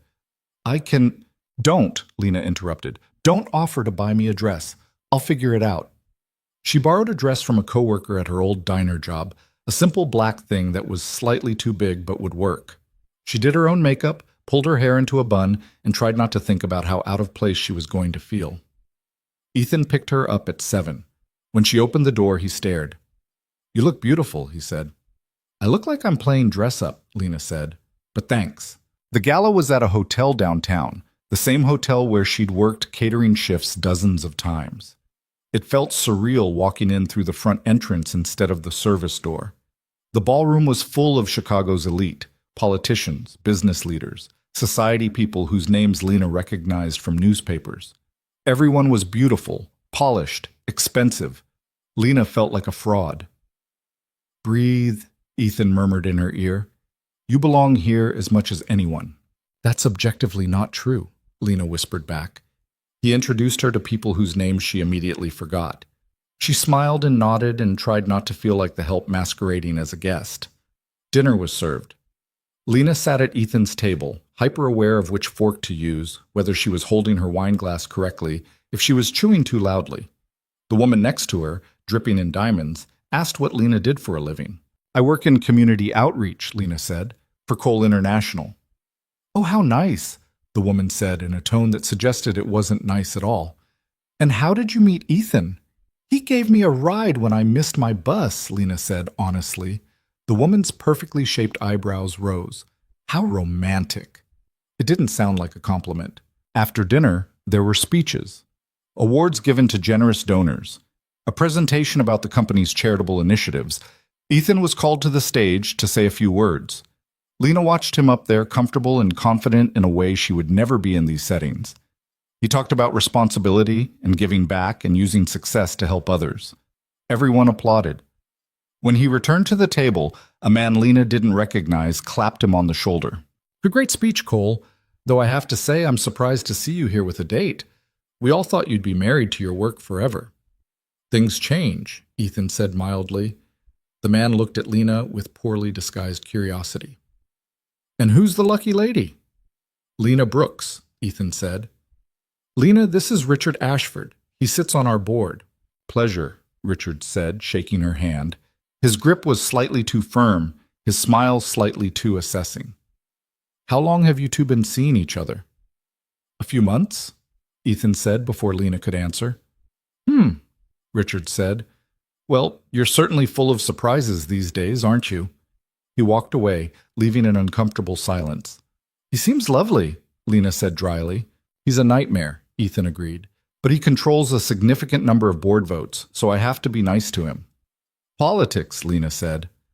"The worst kind," Ethan agreed. Later, during the dancing portion of the evening, Ethan led Lena onto the floor. She'd never learned to ballroom dance properly, but he guided her through it. "You're tense," he said quietly. "I'm terrified of stepping on your feet." "I meant emotionally." "I don't belong here," Lena said. "Everyone knows it. That Richard guy looked at me like I was something you scraped off your shoe." "Richard looks at everyone like that," Ethan said. "It's not personal." "It feels personal." "Do you want to leave?" Lena looked around at the glittering crowd, the crystal chandeliers, the wealth dripping from every corner of the room. "No," she said. "I want to stay and prove I can handle this." "You don't have to prove anything," Ethan said. "Yes, I do," Lena said. "To them. To you. To myself." They danced in silence for a while. Then Ethan pulled her slightly closer. "I'm proud of you," he said quietly. "For what?" "For being here. For trying. For not running even though I know you want to." "How do you know I want to run?" "Because I know you," Ethan said. And because you get this look in your eyes when you're about to bolt. You're wearing it right now. Lena tried to smile. That obvious? Only to me. The song ended. A new one started. They kept dancing. And then across the ballroom, Lena saw someone she recognized. The event coordinator from the catering company. The woman who'd fired her 6 weeks ago. Their eyes met.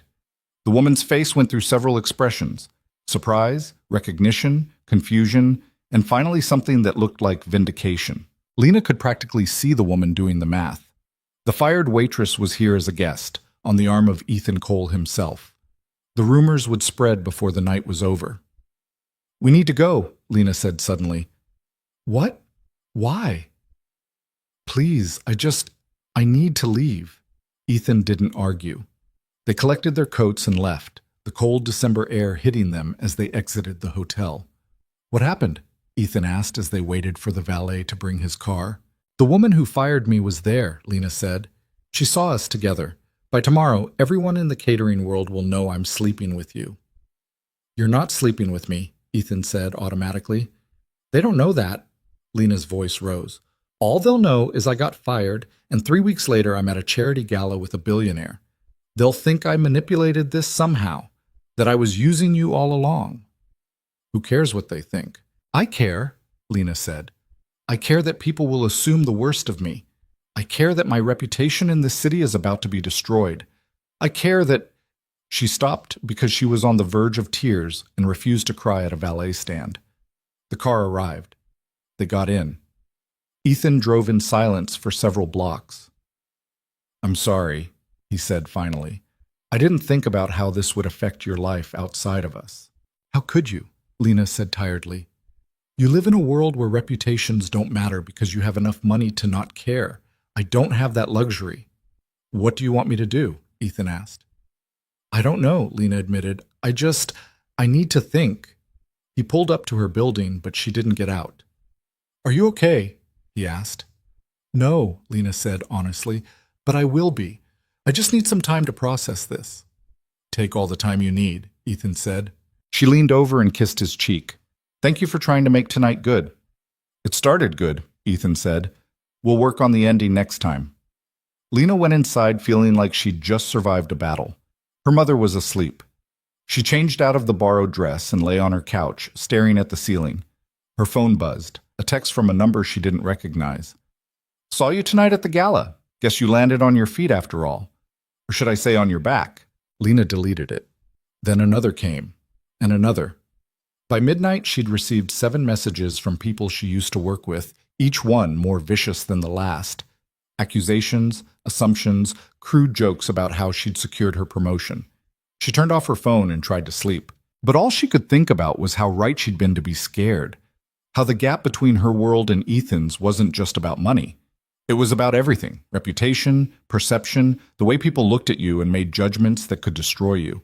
She'd known this would be hard. She just hadn't realized how much it would hurt. Lena didn't answer Ethan's calls for 3 days. She went to work at the diner, her last week there before starting at Cole International, and kept her head down. The other servers had seen the texts too, apparently. Word traveled fast in the service industry. They looked at her differently now. Some with envy, some with disgust, most with a mixture of both. "Must be nice," one of them said during a shift change, loud enough for Lena to hear. "Sleeping your way into a corporate job." Lena pretended she hadn't heard and kept wiping down tables. On the 4th day, Ethan showed up at the diner. He walked in during the lunch rush, completely out of place in his expensive suit among the cracked vinyl booths and tired waitresses. Every head turned. Lena's coworkers stared. "We need to talk," he said when he reached her station. "I'm working," Lena said, not meeting his eyes. "Then I'll wait." He sat down in her section and ordered coffee. "Black? No sugar." Then he stayed there for 3 hours, nursing the same cup, ignoring the stares and whispers, waiting. When Lena's shift finally ended, she had no choice but to acknowledge him. "You shouldn't be here," she said, sliding into the booth across from him. "You wouldn't answer my calls." "Because I needed space." "It's been 4 days, Lena. That's not space. That's avoiding." "Maybe I was avoiding," Lena said. "Maybe I needed to figure out if this is worth what it's costing me." Ethan's jaw tightened. "And what conclusion did you reach?" I don't know yet, Lena said honestly. Every time I think I've made a decision, something else happens.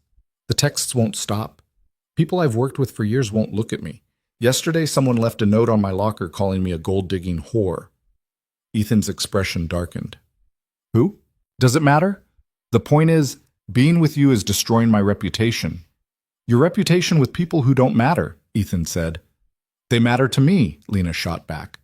These are my people, Ethan, my community. You get to live in your tower with your important friends and your charity galas, but I have to exist down here in the real world where reputations are all you have. Then come up to my world, Ethan said. Start your new job. Build a new reputation with people who actually respect you. And leave behind everyone I've ever known? Just abandon my whole life because it's inconvenient for your narrative? That's not what I'm saying. Then what are you saying? Lena demanded. Because from where I'm sitting, you keep asking me to change my entire existence to fit into yours, and you give up nothing. Ethan was quiet for a moment. When he spoke, his voice was careful, measured. You're right, he said. I'm asking you to take all the risk. I'm asking you to trust me when you have no reason to. I'm asking you to step into a life that doesn't feel like yours while I stay comfortable in mine. That's not fair. No, Lena agreed. It's not. So what do you want me to do? How do I make this more equal? Lena looked at him, at this man who'd driven her home on cold nights, who'd paid for her mother's medication without hesitation, who had a 6-year-old daughter who asked if Lena was her dad's girlfriend. I want you to understand what you're asking of me, she said quietly. I want you to see that every step I take toward you is a step away from everything I've ever known. And I want you to be honest about whether I'm worth that kind of sacrifice from you. You are, Ethan said without hesitation. You don't know that. You barely know me. I know enough. You know the version of me that exists in your car and at your dinner table, Lena said. You don't know the version that can't pay her rent or panics about grocery money or lies awake at night wondering if her mom's going to die because she can't afford better care. You don't know the version that's angry and resentful and tired of being poor. You've only seen the parts of me that are convenient for you. That's not true, Ethan said. Isn't it? Lena challenged. When have you ever seen me at my worst? When have you seen me truly struggling, not just temporarily inconvenienced? You've seen me tired and frustrated, sure, but you've never seen me desperate. You've never seen me when there's no hope left, and I'm just surviving out of spite. That's the real me, Ethan, and I don't think you'd like her very much. Ethan reached across the table and took her hand. Try me, he said. Lena pulled her hand back. I can't. Because if I show you that version and you walk away, I won't survive it. I've already let myself care too much. If I let you all the way in and you decide I'm not worth the complication, it'll break me. Then we're at an impasse, Ethan said, because you won't let me in enough to prove I'm staying, and I can't prove I'm staying until you let me in. Maybe that means this doesn't work, Lena said, even though the words hurt to say. Or maybe it means we both have to take a leap of faith, Ethan countered.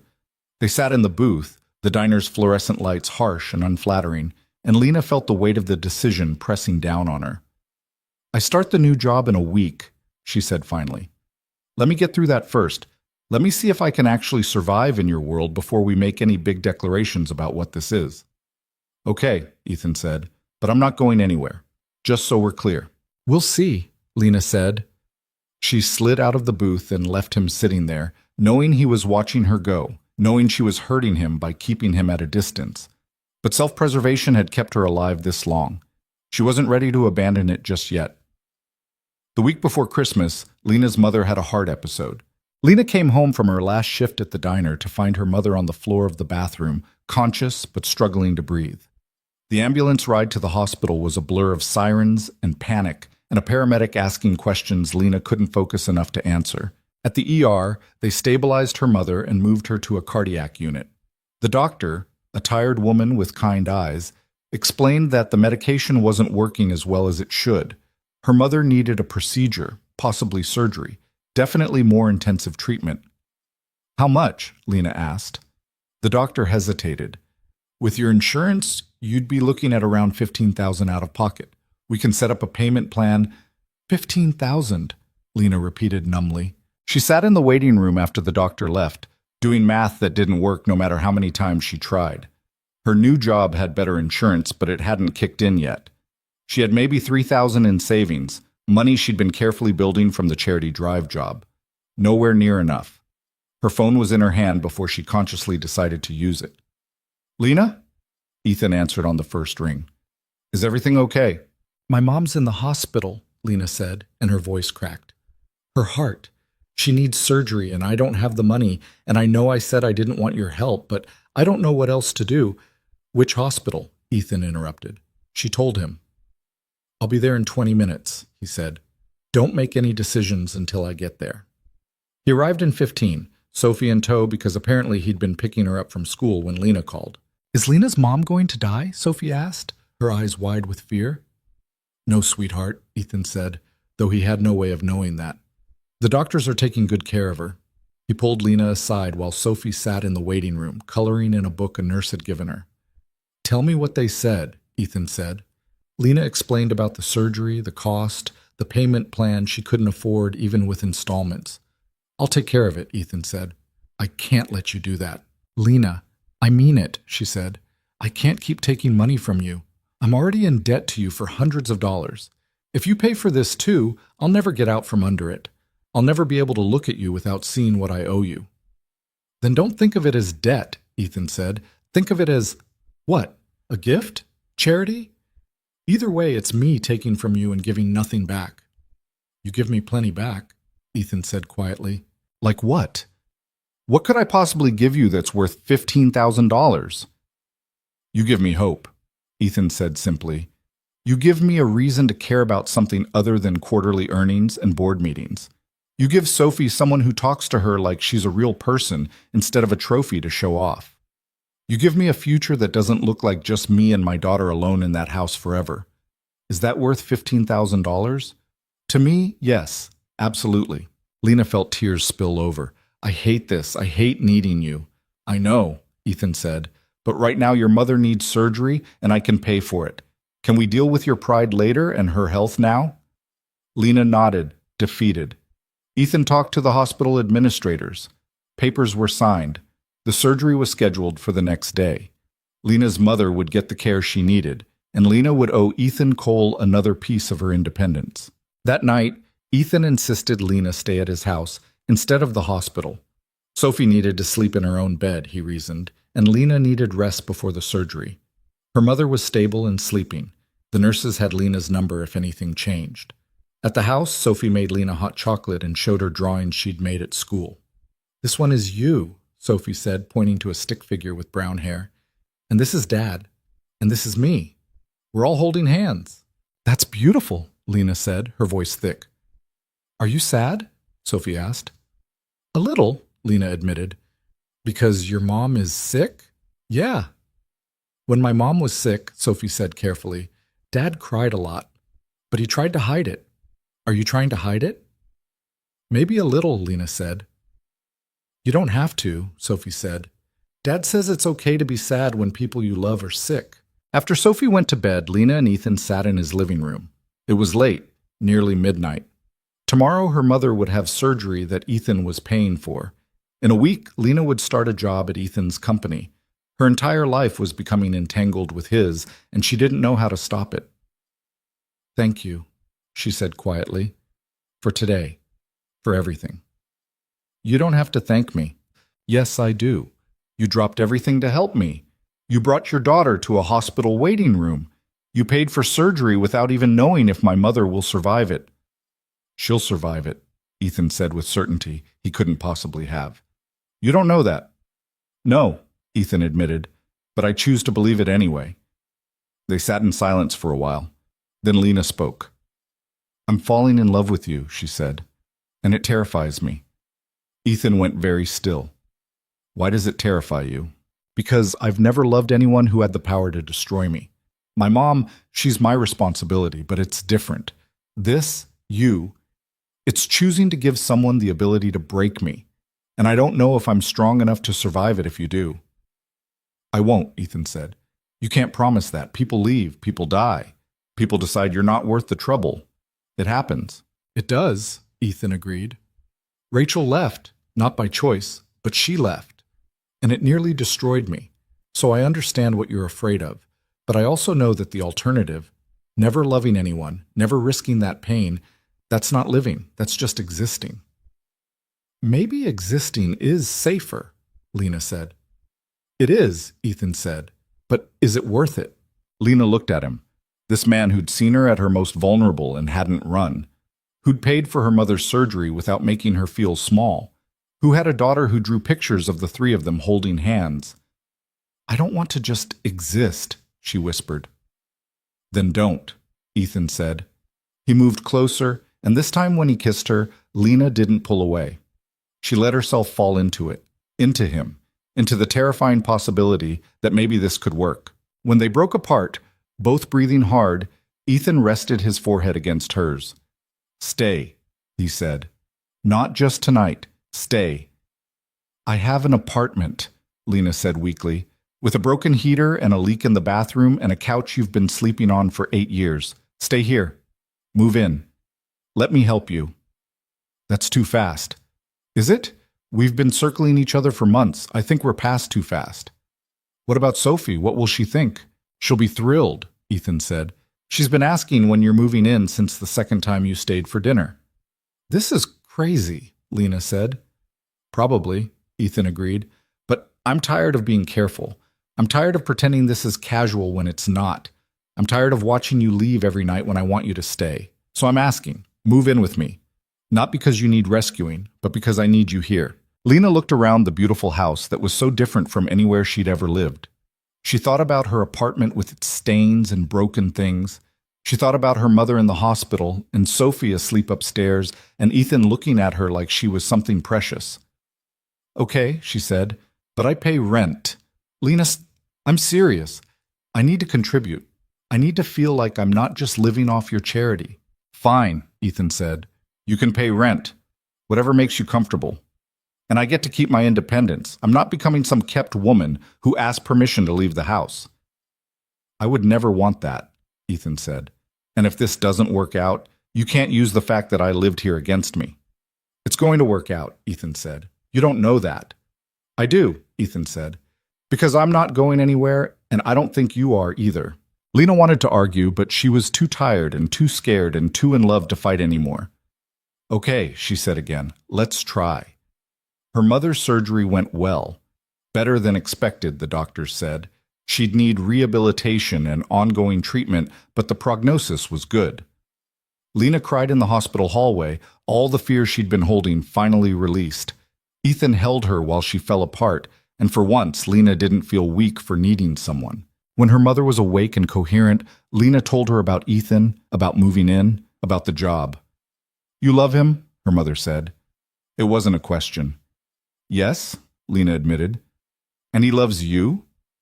He says he does. Then what's the problem? He's a billionaire, Mom. We're from completely different worlds. So? Her mother said. Your father was a mechanic and I was a teacher's assistant.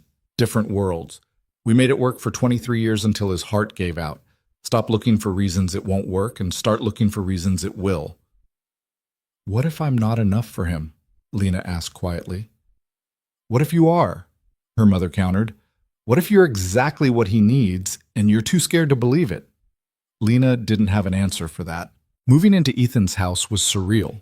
Lena brought her few possessions, mostly clothes and books, and they barely filled one corner of the guest room Ethan insisted she use as her own space. You need somewhere that's just yours, he said. Somewhere you can go when you need to be alone. Sophie helped Lena unpack, chattering excitedly about how they could have breakfast together every morning now and how Lena could read her stories every night if she wanted. You're not my mom, Sophie said seriously as they hung up clothes. I know that, but you're something good. You're something good too, Lena said, her throat tight. The first week was an adjustment. Lena kept waiting for the other shoe to drop for Ethan to realize this was a mistake, but he just came home from work every day, helped Sophie with homework, made dinner with Lena, and acted like having her there was the most natural thing in the world. On New Year's Eve, they stayed home. Sophie fell asleep on the couch before midnight, and Lena and Ethan sat on the back porch despite the cold, watching the city lights.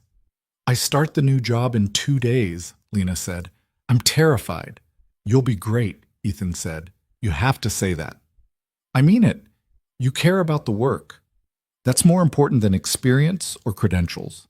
The people there are going to know I'm with you, Lena said. They're going to think I slept my way into the job. Let them think whatever they want. You'll prove them wrong. You have a lot of faith in me, Lena said. More than you have in yourself, apparently. Lena leaned against him. This is the part where I'm supposed to say something profound about new beginnings, isn't it? Only if you want to, Ethan said. I don't believe in new beginnings, Lena said. I think we're all just the sum of everything that came before, trying to build something better on a broken foundation. That's pretty profound, Ethan said. Yeah, well, I've had a weird year. Me too, Ethan said quietly. At midnight, fireworks exploded over the city. Lena kissed Ethan and thought about how a year ago she'd been alone in her apartment, struggling to make rent, wondering if things would ever get better. She still didn't have all the answers. She was still scared, still worried this would fall apart, still felt out of place in this beautiful house with this man and his daughter.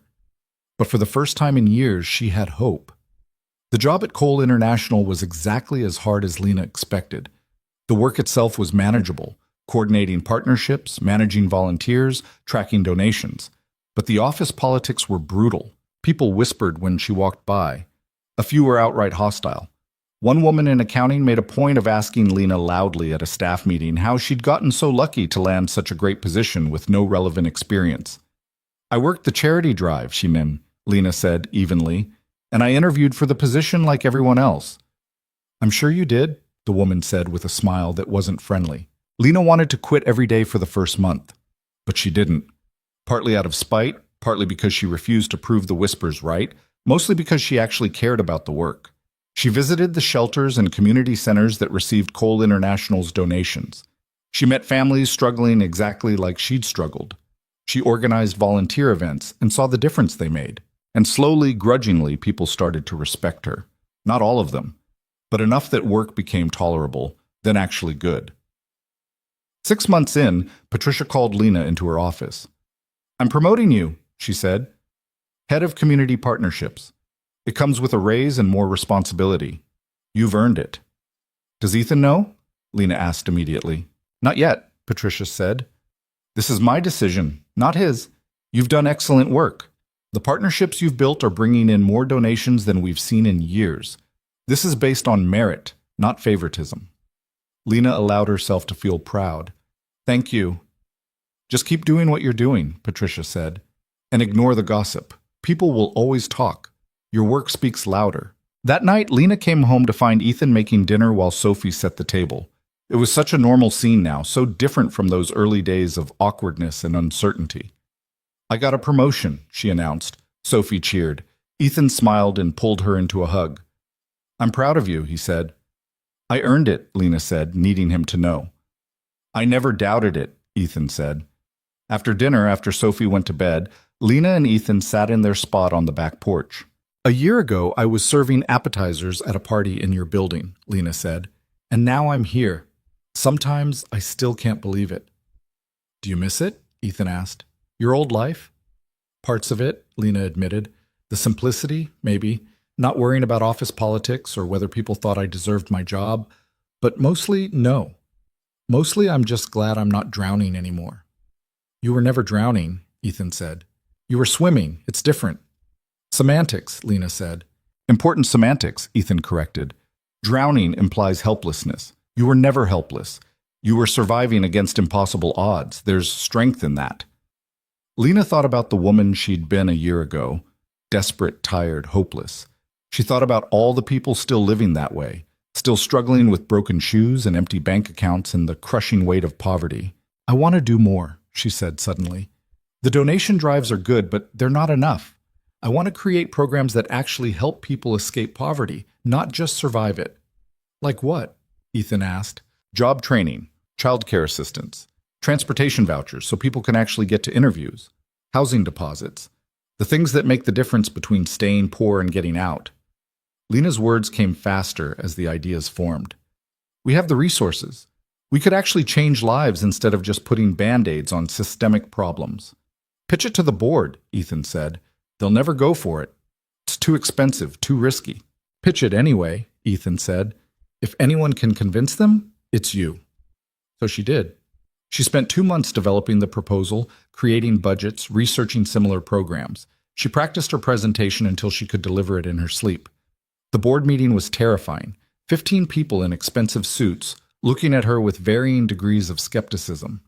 Richard Ashford, the board member from the gala, looked openly hostile. Lena presented her plan, talked about impact and sustainability and return on investment, not just in money, but in lives changed. She showed them data, told them stories, made them see the people behind the statistics.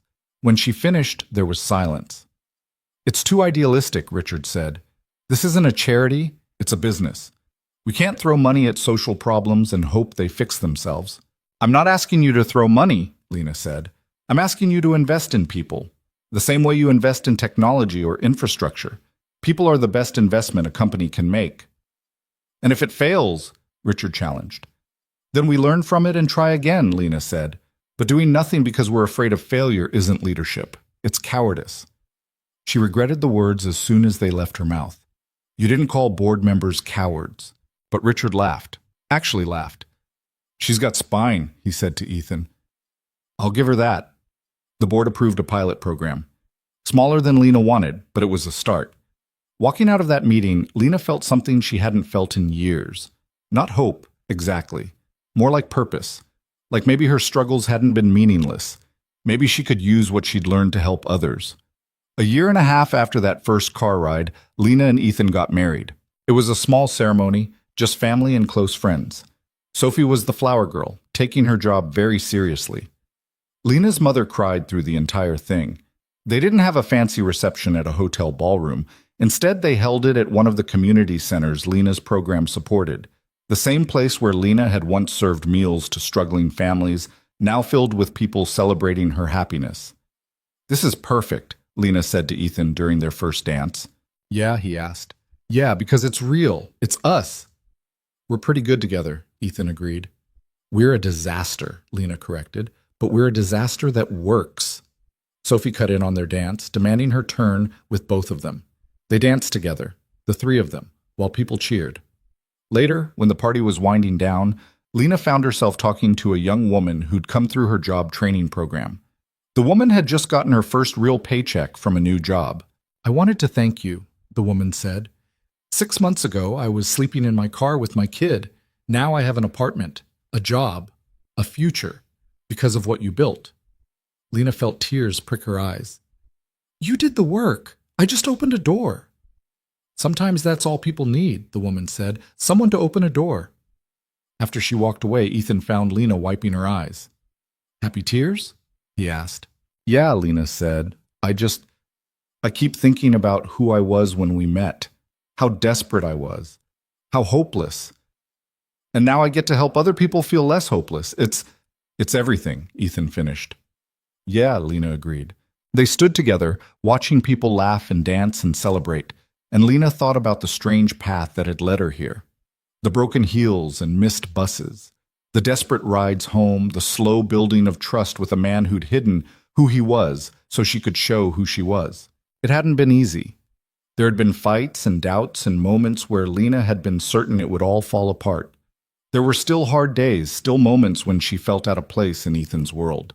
Still people who whispered that she'd gotten lucky, that she didn't deserve what she had. But she'd learned something important.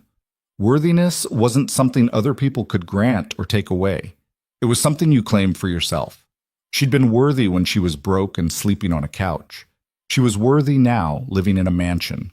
The circumstances had changed, but her value hadn't. And maybe that was the real lesson. That people weren't defined by their bank accounts or their addresses or their job titles.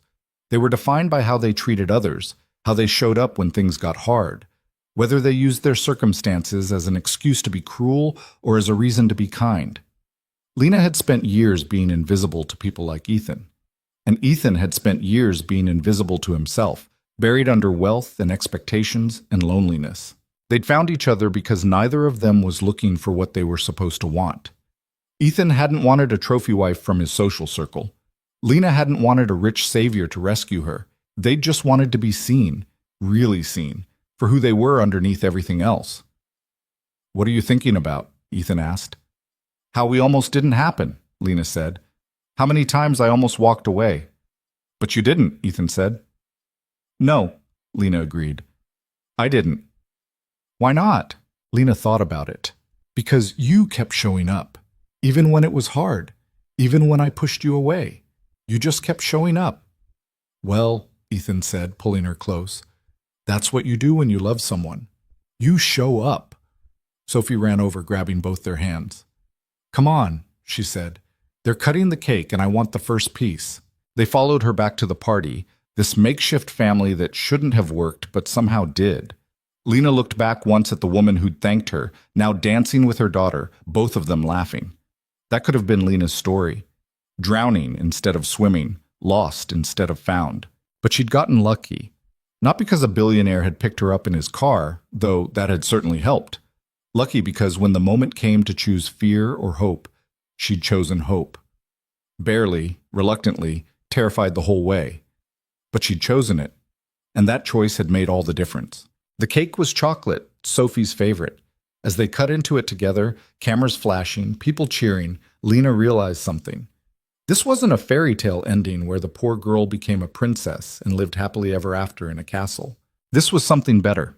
This was two imperfect people choosing each other every day, building a life that honored both their worlds instead of abandoning one for the other, using their combined resources, his money, her experience, their shared capacity for caring, to actually make things better for people who needed it.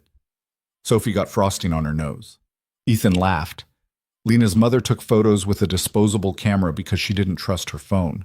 And Lena stood in the middle of it all, no longer invisible, no longer drowning, no longer afraid that letting people in would destroy her. Just loved, and loving back. And learning that sometimes the bravest thing you can do is let yourself be happy, even when you've spent years believing you don't deserve it. Because maybe in the end, everyone deserves a chance at happiness. Not just the wealthy or the beautiful or the ones who were born lucky. Everyone. Including tired waitresses with broken shoes and broken dreams. Especially them. The party lasted until midnight. When everyone finally left, Lena and Ethan and Sophie went home together, to the house that was now theirs, all three of them. Sophie fell asleep in the car. Ethan carried her upstairs while Lena locked up. Later, lying in bed, Ethan asked, "Any regrets? About today? No. About any of it? The whole last 2 years?" Lena thought about the question honestly, about the struggles and the fear and the times she'd wanted to run, about the gossip and the doubts and the fundamental inequality that still existed between them. "No," she said finally. "No regrets. Just gratitude that we were both brave enough to try. Even though it was terrifying, especially because it was terrifying," Lena said, "the things worth having usually are." Ethan kissed her forehead. "I love you." "I love you too," Lena said, "even though you're a billionaire and I'm still figuring out how to work the fancy coffee maker." "You'll get there," Ethan said. "Maybe," Lena said, "or maybe I'll just keep making you do it." They fell asleep like that, tangled together, two people from different worlds who'd somehow built a bridge between them. It wasn't perfect. It would never be perfect. But it was real, and honest, and theirs. And sometimes that was enough.